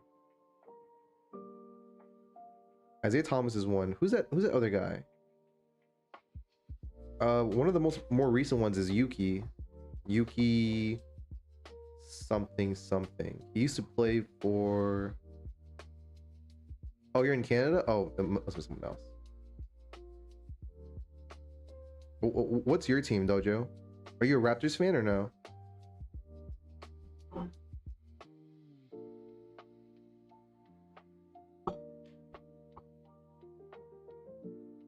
Scotty Barnes in them? Who's in that team? Scotty Barnes. Is Brandon Ingram still in that team? Scotty Barnes, Brandon Ingram. Or was he... Or did he switch teams? Did he get traded?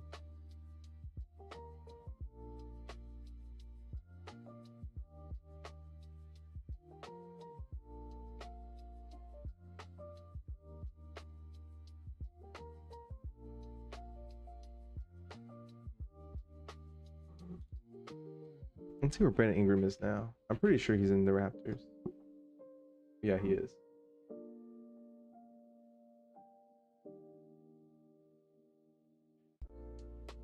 Brandon Ingram is pretty good.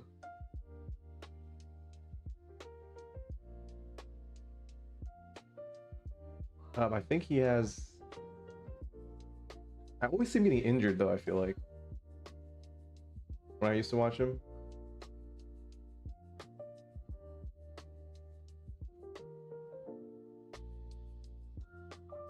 Oh, Trace Jackson Davis is in the Raptors now. Man, the Raptors not okay. So the Raptors, okay, Scotty Barnes, Brandon Ingram, RJ Barrett. Oh yeah, RJ Barrett's the other guy. Grady Dick.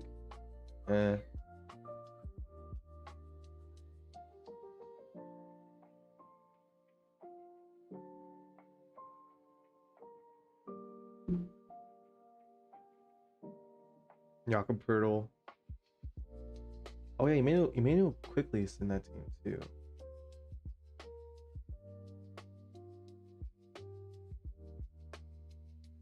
Now I just love the game. Philly, New York, and Clippers.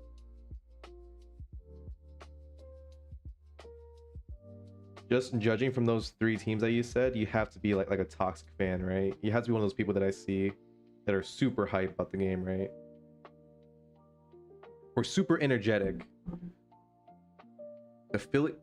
Philly fans in any sport is super energetic. And I think New York as well. LA is I don't really know LA fans that much, but I know Philly and New York, not just basketball, but just any sport. They're extremely passionate.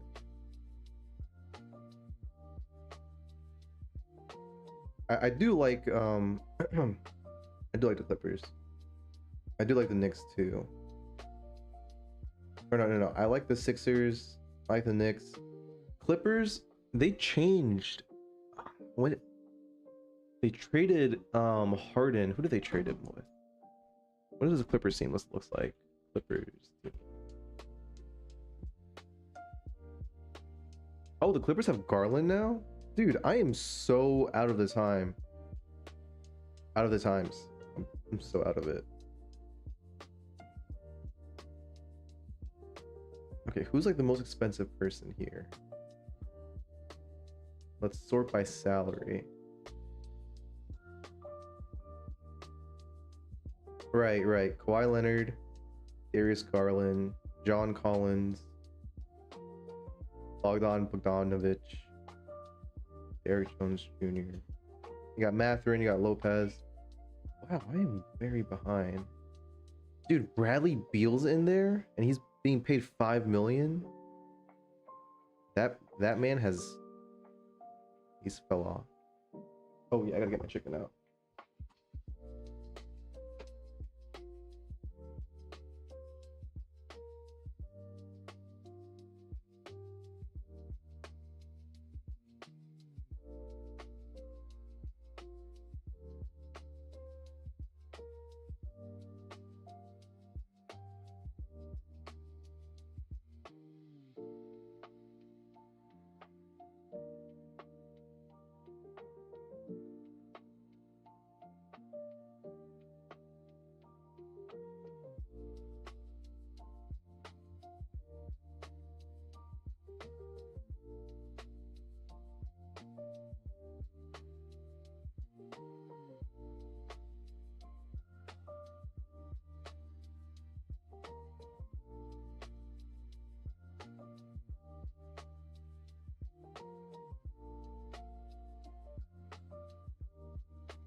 All right, I'm back.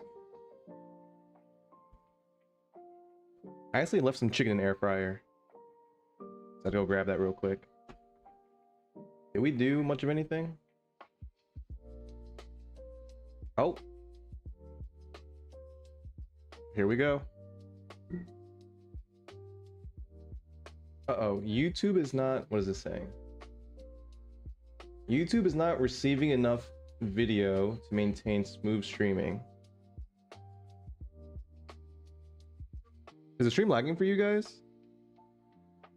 How do I make it unlag? I have too many tabs open? Probably.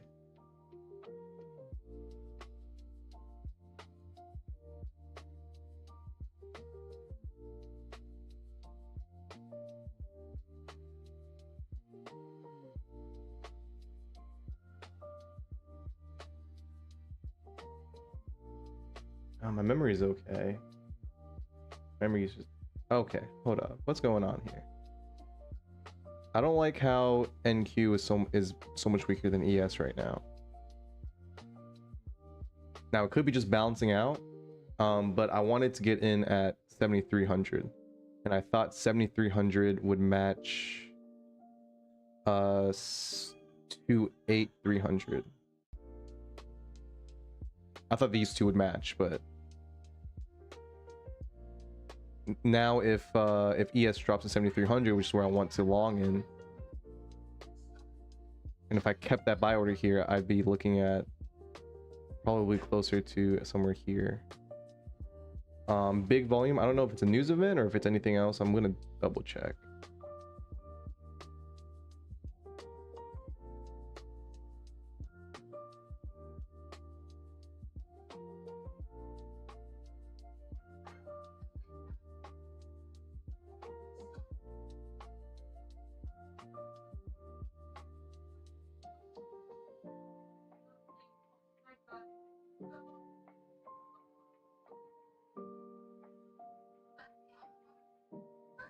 Okay, project been on pause for a short time to see whether or not the agreement can be finalized and signed. They still need to agree on something.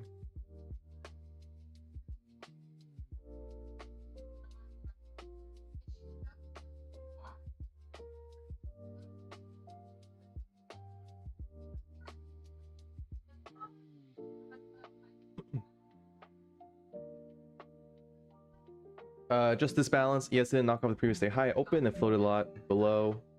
Yeah, I think it's like starting to rebalance, kind of. Or maybe it's trying to. But instead of 300 is where I wanted to add, is where I had that buy order. I'd much rather prefer it to be at 28255 ish. Or maybe or 7300. Like 7300 is one I would consider, and also NQ Globex Open. Those are the two that I'm considering to go long in.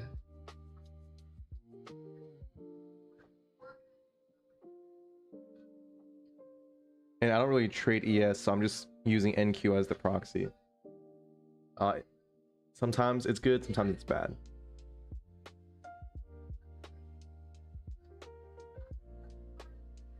Luke, is the stream lagging for you by any chance? I'm getting like an error on my YouTube like live thing. So I think there may be buffering.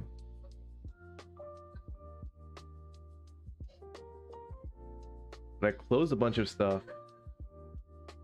Oh, it's good? Okay. Seems okay? Alright, perfect.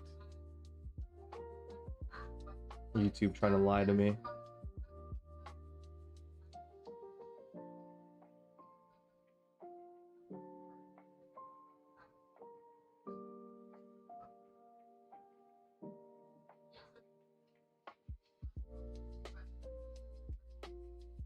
All right, that dip was pretty short-lived. But if I was actually following my overnight model, 15-minute pullback here. This was the first entry here, or on this dip. Not here though. Well, actually, if we get below here, technically this would be another entry. 308. That's not horrible.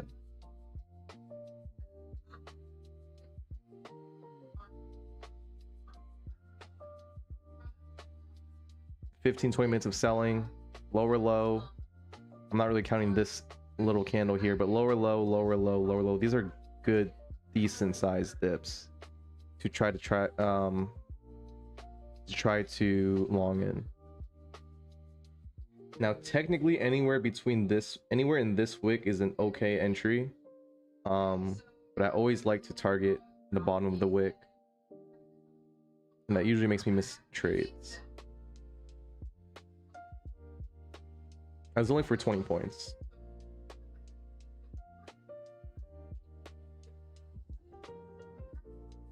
Like 20 points having a 309 start is just so much better than 330. This by itself is already like 22 points.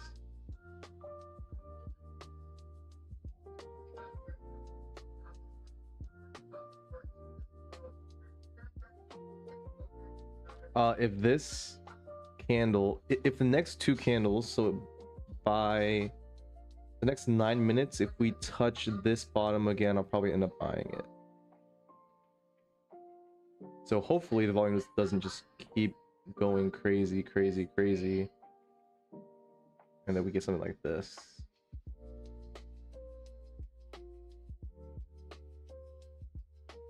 We'll find out in the next 9 minutes.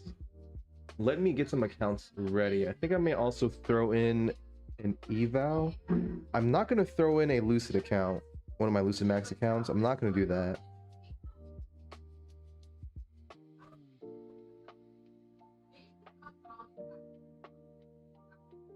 Oh, I have 4 take profit accounts I need to flip, so I'm just going to buy 1 micro real quick on all of them and then close it. I think they all pass in like 3 days, 2 days. Can't remember. No, not mini. I want 1 micro each.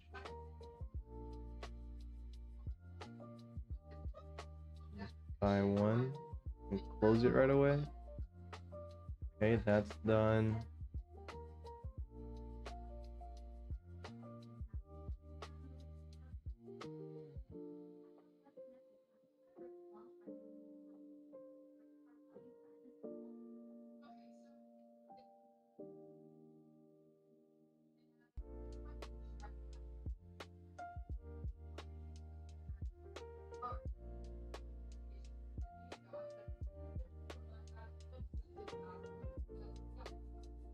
Also throw in 1 funded account. My Tradeify funded account, it has like 7,700 buffer in, so I really don't need to increase the balance anymore. I already took 1 max payout from it, and if I just flip it for 150 bucks for 4 more days, that's already another max payout. Like, I can't request more than 3k.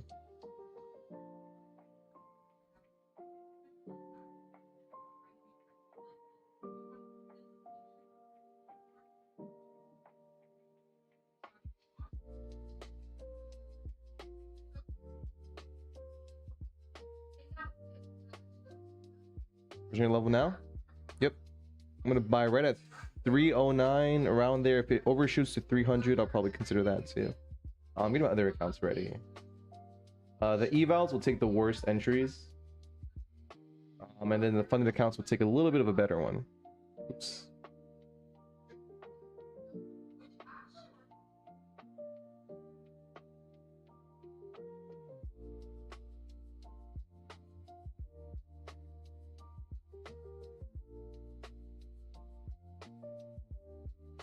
I don't like how crazy this is. Oh man, I just hate how much NQ is weaker.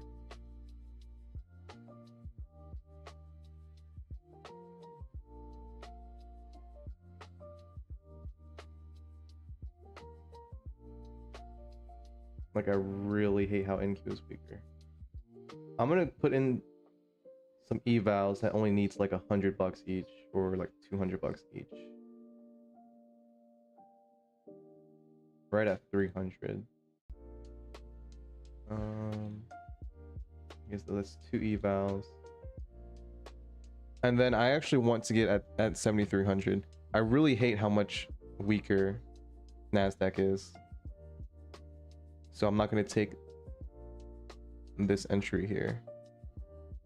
I'm going to wait for 7,300. And if 7,300 fails, then it fails.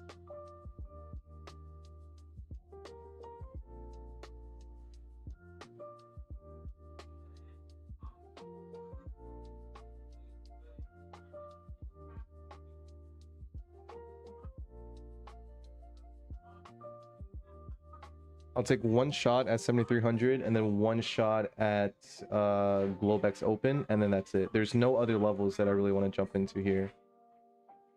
All my other levels are extremely far away. Like there's nothing really close by. Oh, I guess 7282 is one of them. But then after 7282 for ES, there's nothing for like another like 50, 60 points.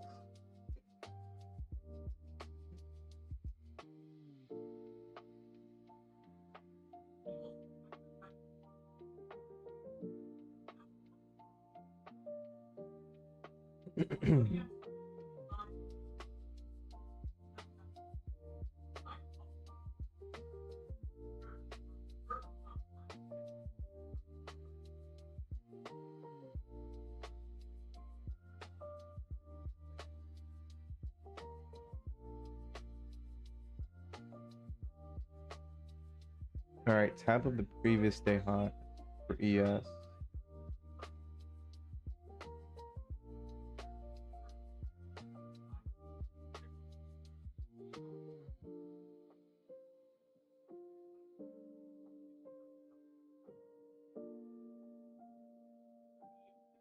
So I'm in with 4 evals right now.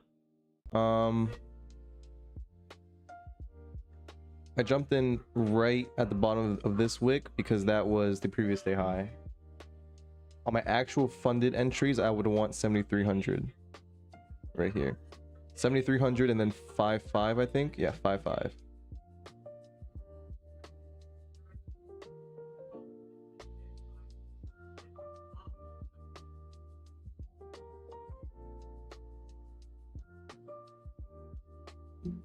I'm assuming VIX is picking up.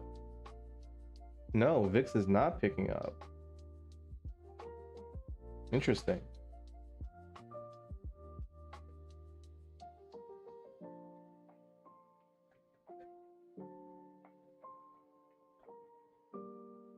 I thought VIX would be getting a bit higher, but it's not. Which makes me want to... I mean, it's a good sign for holding on to longs. Let me zoom in a bit more.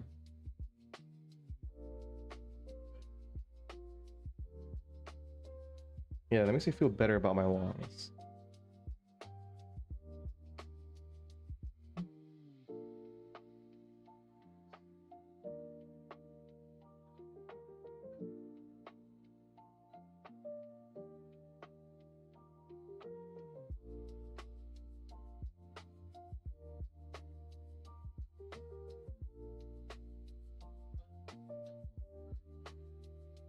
I'd be surprised if we just start like flushing like this, with VIX being completely stable. The time is correct, right? 8:50, yeah.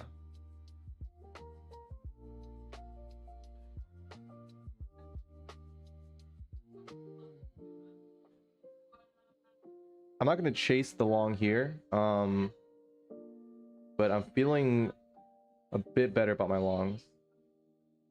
I'm keeping an eye on VIX. So here's VIX, and I would thought that this little sell-off action, I'm less worried about it speeding up and crashing back down when VIX is just it's barely moved.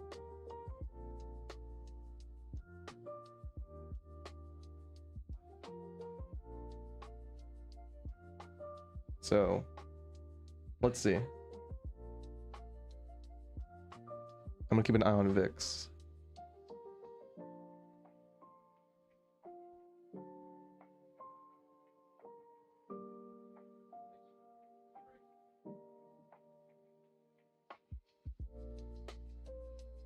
Maybe I'm crazy, but I'm not worried about, I don't know. I'm not worried about this crash yet.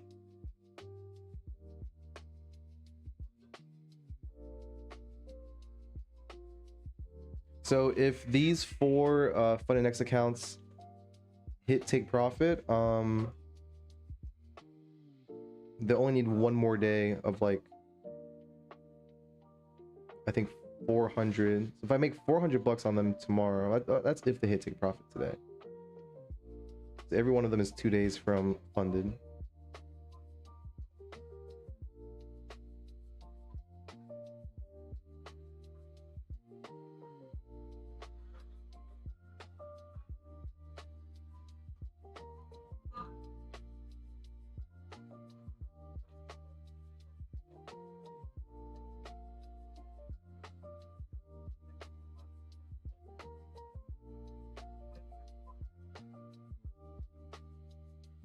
So it seems like Globex is going to be very, very close to 7,300 flat.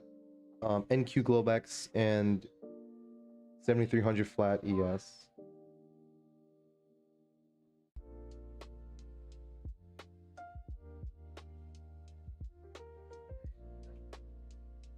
VIX still not moving.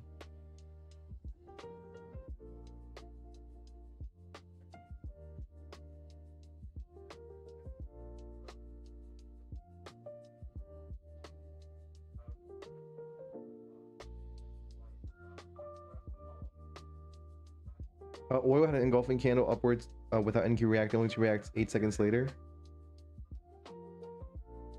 Yeah, during war times,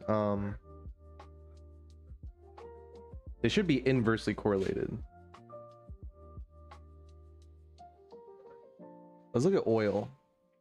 Crude oil. Do we have that here?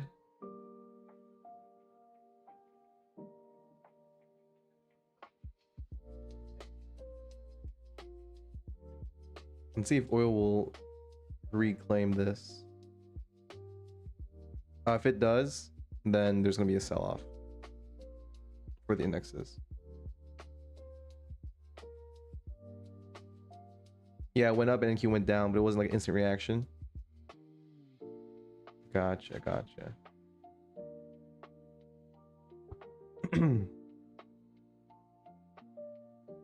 willing to buy and hold for a decently long time, I feel like. Oh, wait, what was this?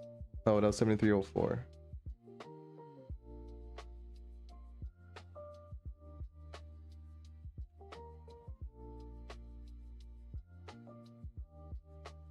Is this really the open? Because it looks like the open is here. 4-6. Maybe the NASDAQ is just a bit higher. Or the mini version of NQ is a bit higher.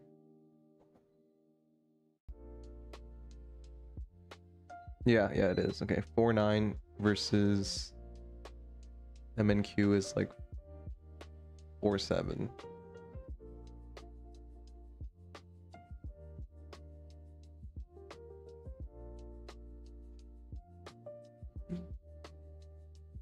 I mean, VIX is still not moving.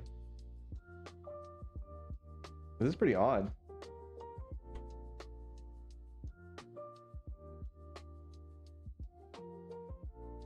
All right, Claude, you're up. Explain this to me. What does it mean as NQ continues selling lower, but VIX does not move at all? Does this mean genuine sellers? What does this mean? Okay.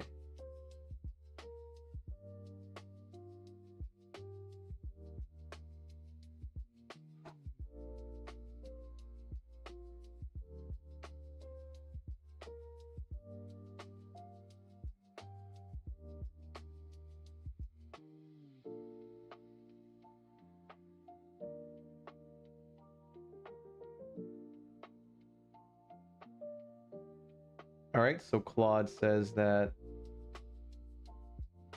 we should be looking for a bounce. All right, Claude, my accounts are in your hand. This is NQ selling, but VIX flat equals orderly decline. No fear in the market. That makes sense. VIX isn't spiking, traders aren't panicking. This is a technical move, not a panic move. Well, I mean, yeah, that makes sense.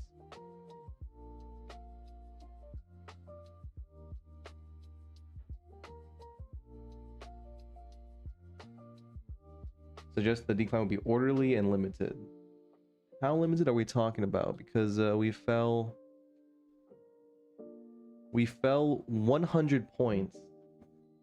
That's a lot of points for VIX to not move at all. Am I crazy? 100 points is a lot, right? Or am I just being am I just overreacting?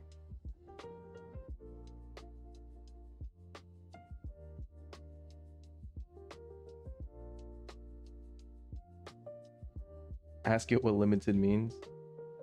Okay.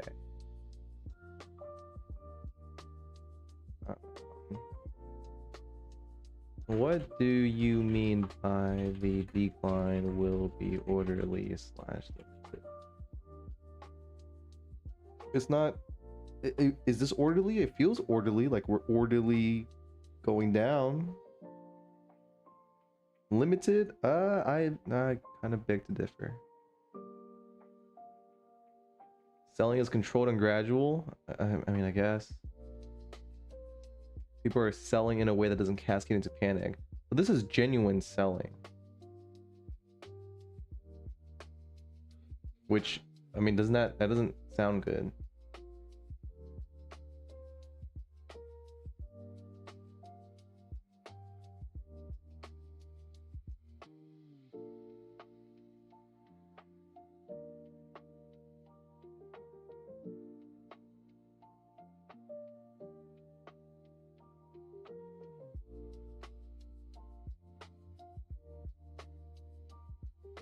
Selling, so VIX spiking is selling pressure accelerating. Well, yeah, I know that.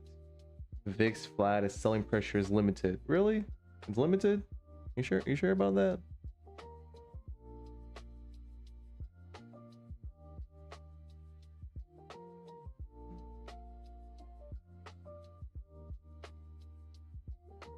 They're talking about percents, like 3%. That's like an insane amount.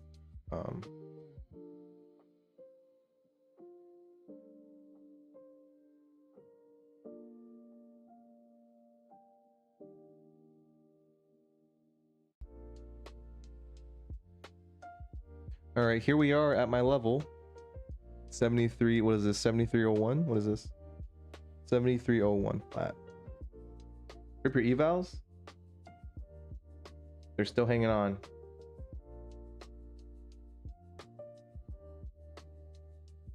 Oh, besides, no, wait, those two were already dead from this morning. Can you recap me on why you limit buy here? Oh, well, this is just Globex open.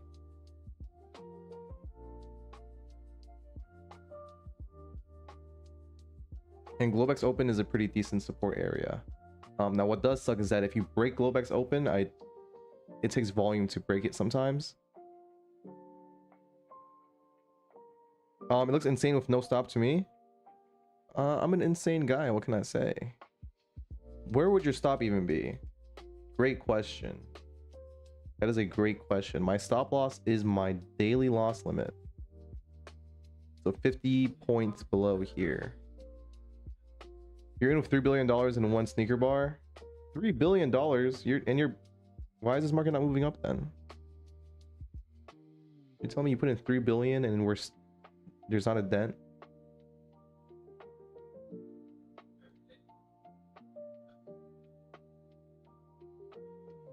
If we lose 7,300 by like 5 to 10 points, that's honestly where I should call it.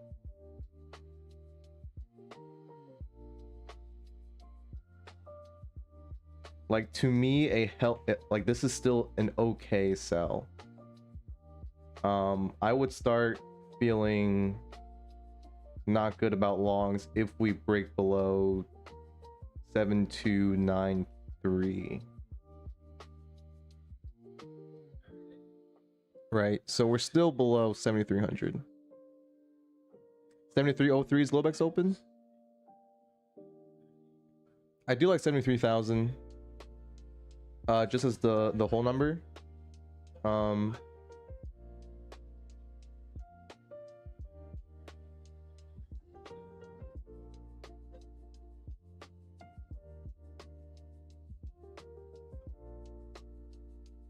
What to take profit for these? I don't know. Usually overnight take profit should be about 20 to 30 to 20 to 40 points. 40 points more on the high end. The way that I like to trade is overnight scalps is 20 to 33 points. Overnight runners is about, I would say, 33 to 50 points. Anything over, like if I'm trying to go for 40 points, honestly, I'm being greedy. I'm gonna be honest, I'm just being greedy. For regular hour scalps, it's about 40 to 60 points. And then regular hour runners, it's about 60 to 100 points. Anything over 100 points is honestly being super greedy. Now, can I get a tick perfect trade so that way I can record this and start blasting all my socials with it?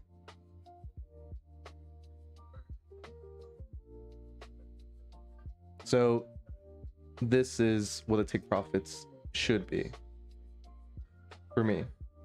20 to 33. Honestly, scalps, it could even be 15 to 33. Now, it also depends on the price action, right? If this is a 5-minute bar that goes up like this, okay, then I'm willing to hold on for how much is this? 39. Yeah, then I'm willing to hold on for like a higher run. If it's like a fight, okay, then it's like this and this, right? Because you're fighting against this huge selling move. There's a $3 billion coming up. Nice, Lucas. That's what we needed. It came up with a delay, too much money entering the market. Already up 200 trillion. Nice. I gotta get like Lucas. He's out here moving the markets. It's not, I mean, it's it's 20 points. I was expecting 3 billion to be like 40 points, but I'm not sure. I'm a prop trader, so I don't know how that money affects the whole movement of this. What's selling a course right now? Here's how to make $200 trillion. Small price of $1 billion.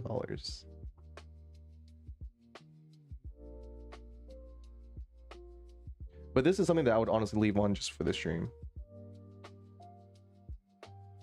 My max take profit because of consistency would be about 1,000.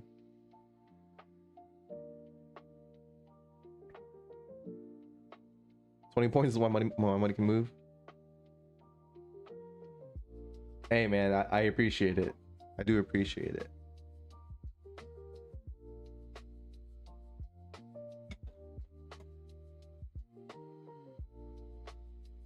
He said good things come in small sizes as you talk about $3 billion. That's enough for like 3 small cap companies. I think you can buy out the company that I work for $3 billion.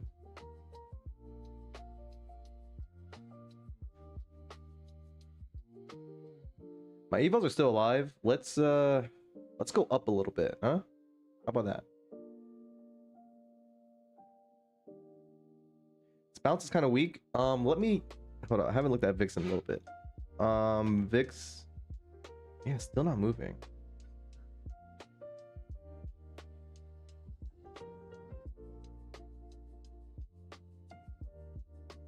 I mean, if we just keep crashing, or quote unquote crashing, with VIX going nowhere, that'd be very interesting. I would honestly like to see it, just because it's a very strange behavior.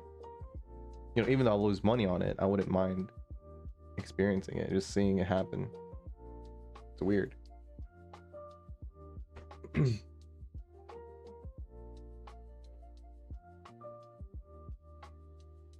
The sell-off does feel controlled though. It doesn't feel like it's slipping.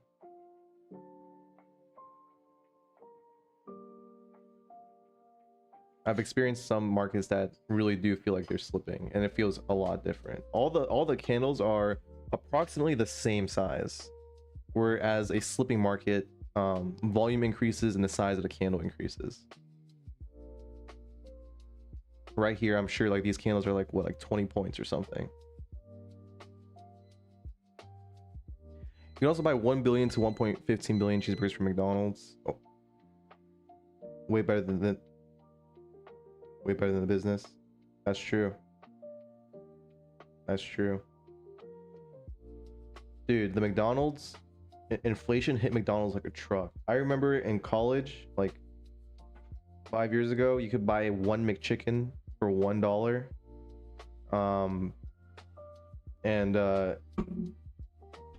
Nowadays, I think a McChicken is like $3. 3 times increase in prices. Imagine if like anything went up 3 times. Imagine buying a prop account and it's 300 bucks.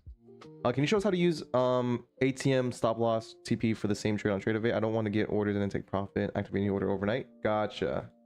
What do I have? I will show you all my Lucid Max ones. So I'm going to run over an example. Okay, so this is just me, right? Or no, I'll run over an example that's kind of easy. It's one of the ones that I've made.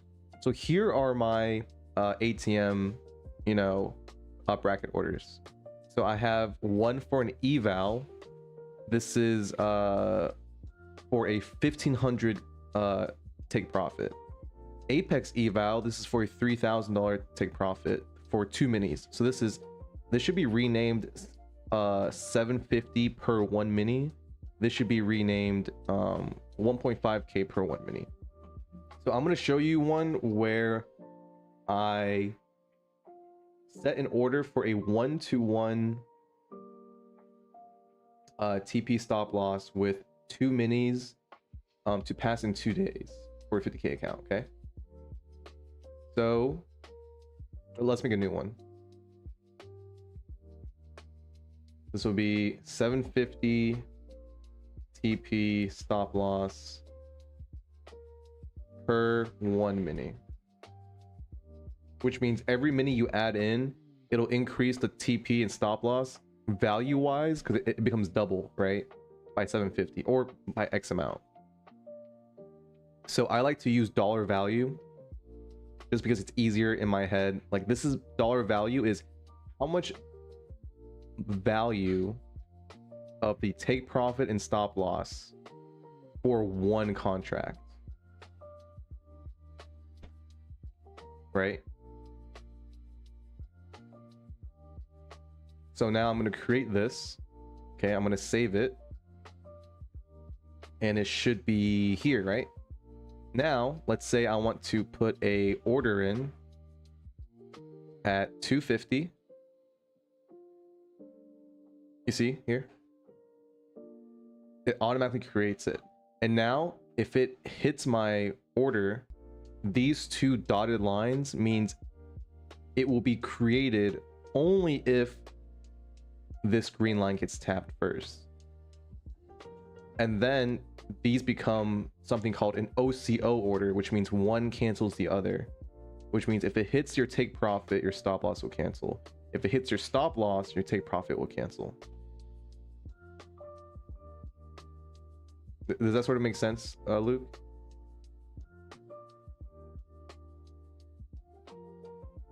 Let me know if you have any questions. This is how I have it set up. I have a lot of them set up. So this is like for a payout day.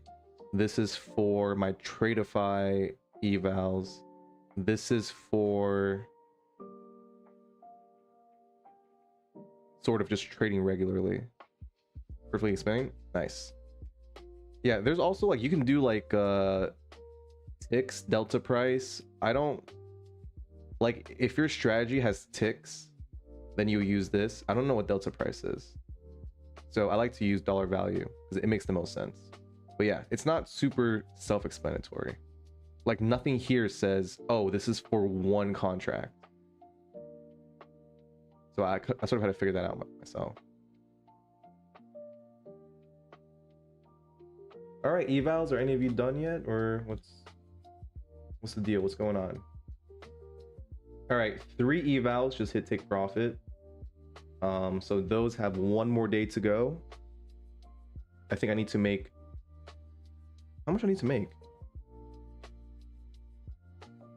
400 more bucks? Wait, what's the, hold up. Oh right, I exited out of Fund Next to save on. What's the difference between stop and stop limit?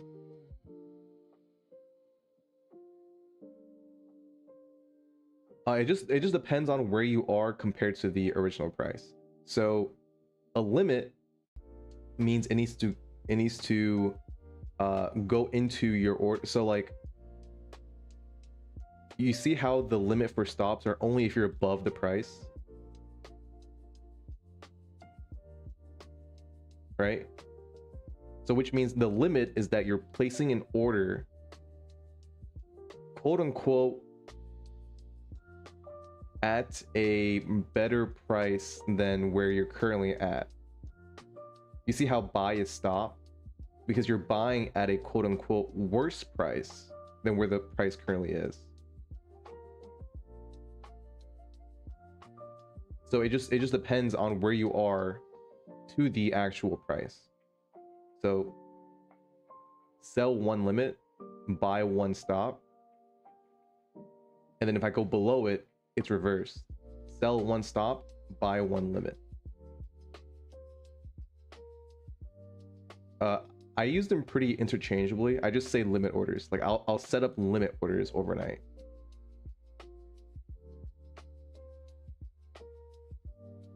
Probably not the best explanation, but that's sort of how I remember them.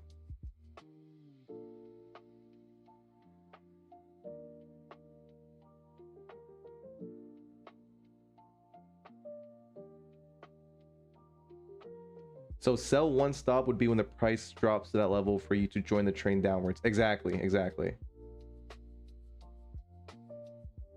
So stop, you can think about a train going towards your stop. You're joining the trend, right? Buy 1 stop, you're joining this trend up. Sell 1 stop, what would be joining this trend down?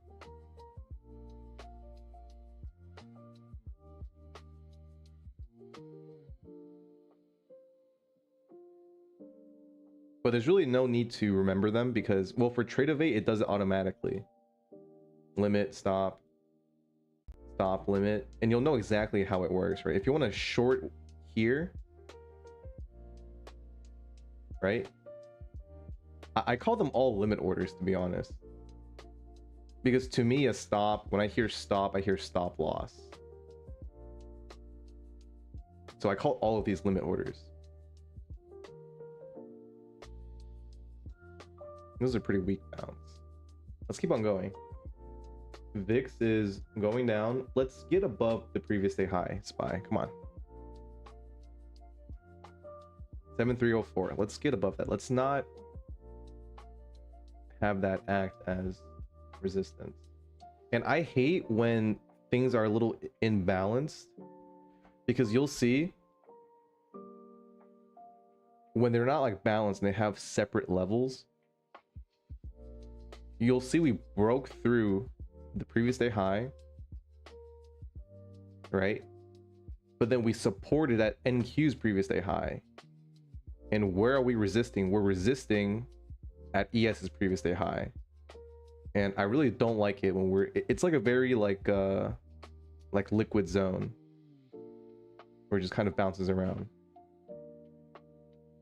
And I don't like it. It makes me confused about where the price wants to go, because there's 2 levels just kind of compressing it towards the middle. And because I'm long, I want to be up here. Just get out of here, man. Just go up here. Like 7308 is when I'll feel comfortable. 7308 here. So let's, come on, get on up there.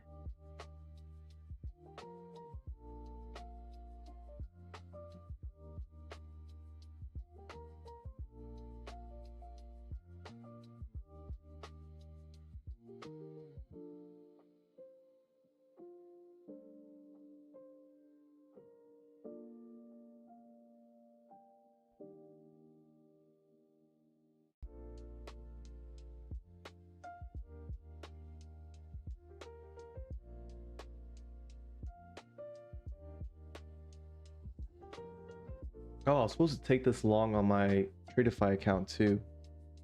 I would have already been one more day closer to payout. Oh shoot. I'm not gonna take it now.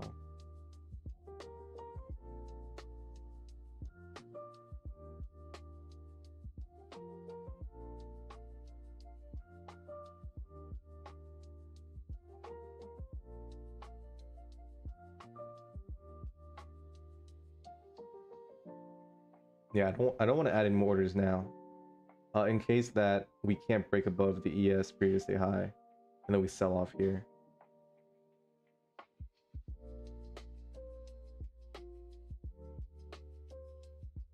How many points do we get from this? We're at about 34 points. Yeah, that's a decent sized scalp. I'm just holding on to this just for the stream, but if I was actually like trading this for real, the 20 to, or the 15 to the 20 point, 15 to 30-ish points is definitely enough to take profit on one of the accounts.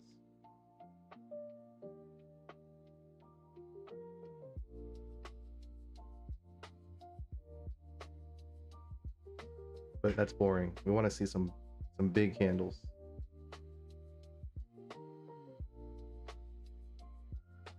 Big candles up, not down. Let me clarify.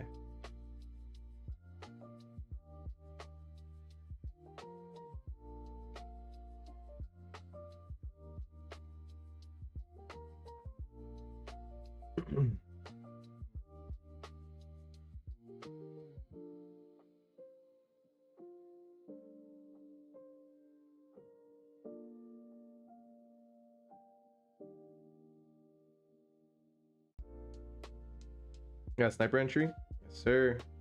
That's Globex for you, baby. That's why I said Globex is an important level.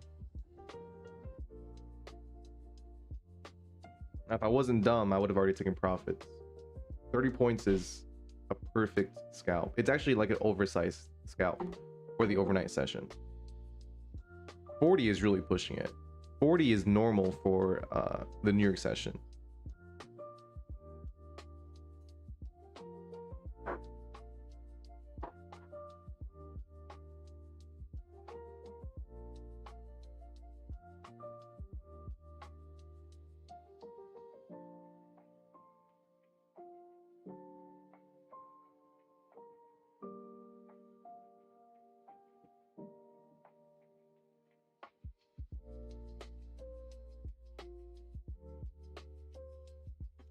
Why doesn't my stop loss TP adjust for the size of my contracts? I put 600, 300. When I put 3 micros, it adds up rather than keeping. Oh yeah, no, that's how it always works, Luke. It's very confusing. It always like that's how much one contract is. So if you put 3 contracts, it triples your stop loss and take profit.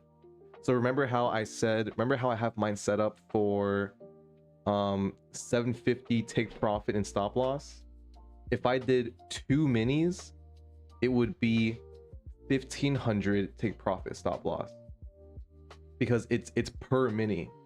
So I put 750 per 1 mini, right? So it would be 750, 1500, 2250, right?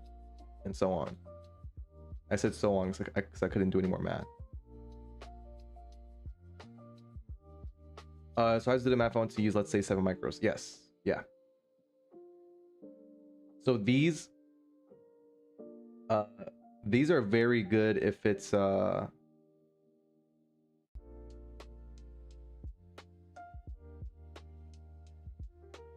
actually, hold on.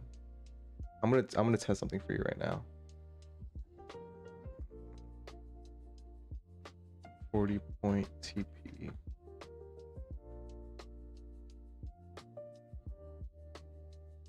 Ticks.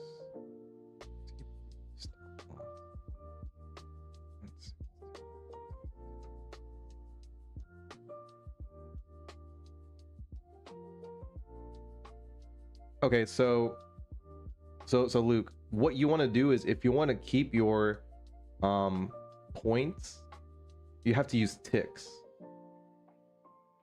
So you see how I have 40-point TP stop loss?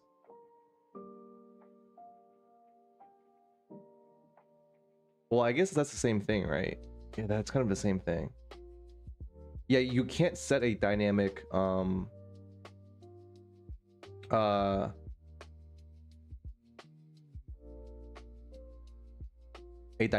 take profit stop loss. The only one that does it is Top Step. So Top Step, if you go to settings,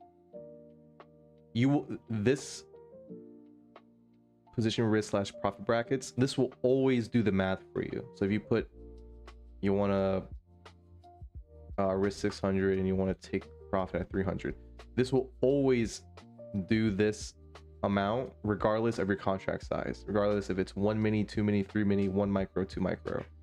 And I don't think Tradeovate has that. I don't think they do.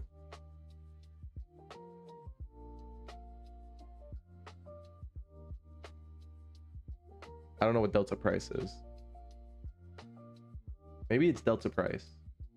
Tradeovate delta price. Delta price.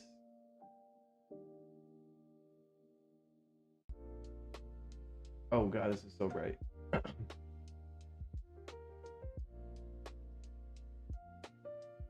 Delta price is points instead of ticks. Really?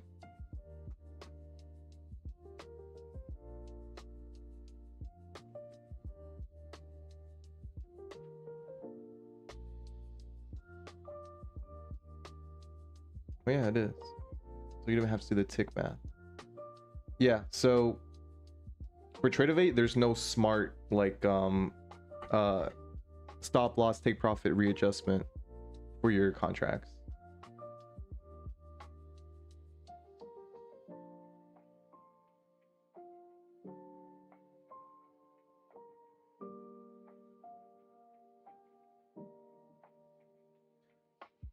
Yeah, 300, my $45 for my stop loss. Yes. And that's if you want to keep using 7 micros. Like if you were to switch to 5, it will change, right?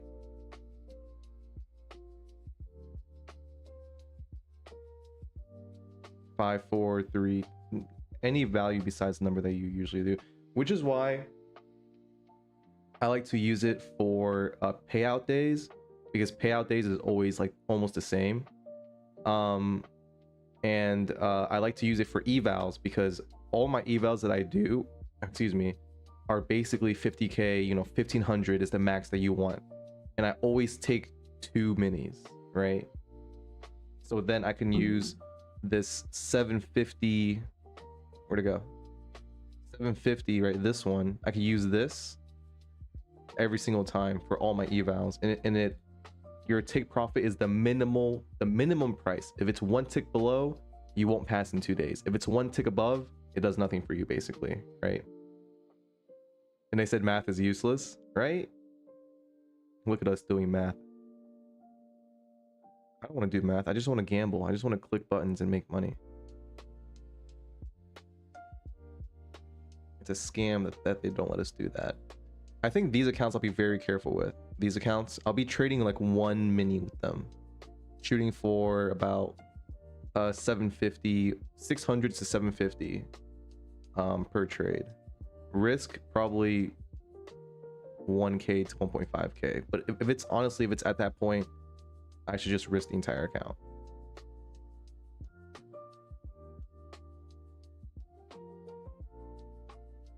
All right, guys. It's been about 3 hours. I think I will close up shop here. I'm going to let this trade run so you guys will know if I hit stop loss or take profit. My max TP is about 1,000 because of consistency. And I think if I hit 1K here, this is good for a payout because I've made 1K, 1K, 1K. Or, I mean, come on. All-time highs? Come on. Come on. I can bet that the treaty gets signed tomorrow. And we bounce up 2,000 points. Not even 2,000, 1,800. That's not a big ask. We'll see. We will see. More than likely, it'll be 1K because I don't want to fuck up my consistency. Right here. Bam. Or I kind of want to take a payout at 4K. So then I can take a 2K payout. But really, you want to go for 123 points on 5 micros on an overnight. Yeah, no, that's fucking stupid. This is an even dumber trade than the trade I took yesterday. And that one just happened to work out. But I'm gonna leave this on. You guys will know if I hit take profit or stop loss. You don't think we'll fill the gap? We could. We definitely could. And that was another one of my worries that I thought we were gonna fill the gap. Fill the gap here. So this, if I was a smart trader, right? If I wasn't a dumbass, this is for a scalp.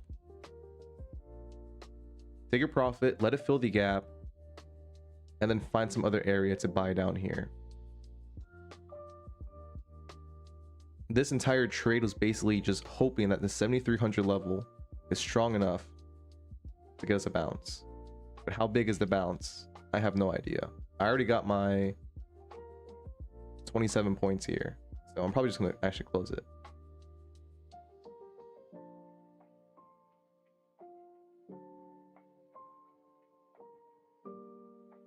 Yeah, I'm just gonna close it. I'm gonna close this one because my runners, quote unquote, are my evals. And I want to protect my actual funded account. As much as I say that I don't care about them, I do care about them a little bit. So I'm out for 240. If we do continue going higher, I will miss it a little bit. I'll miss it a little bit, but if we go all the way up here, I will have about like 8-ish evals 1 day away from being funded. So even though I'll miss out on funded money, I don't mind right now because I got moved to live with Apex. I'm more focused on getting a bunch of evals back to funded.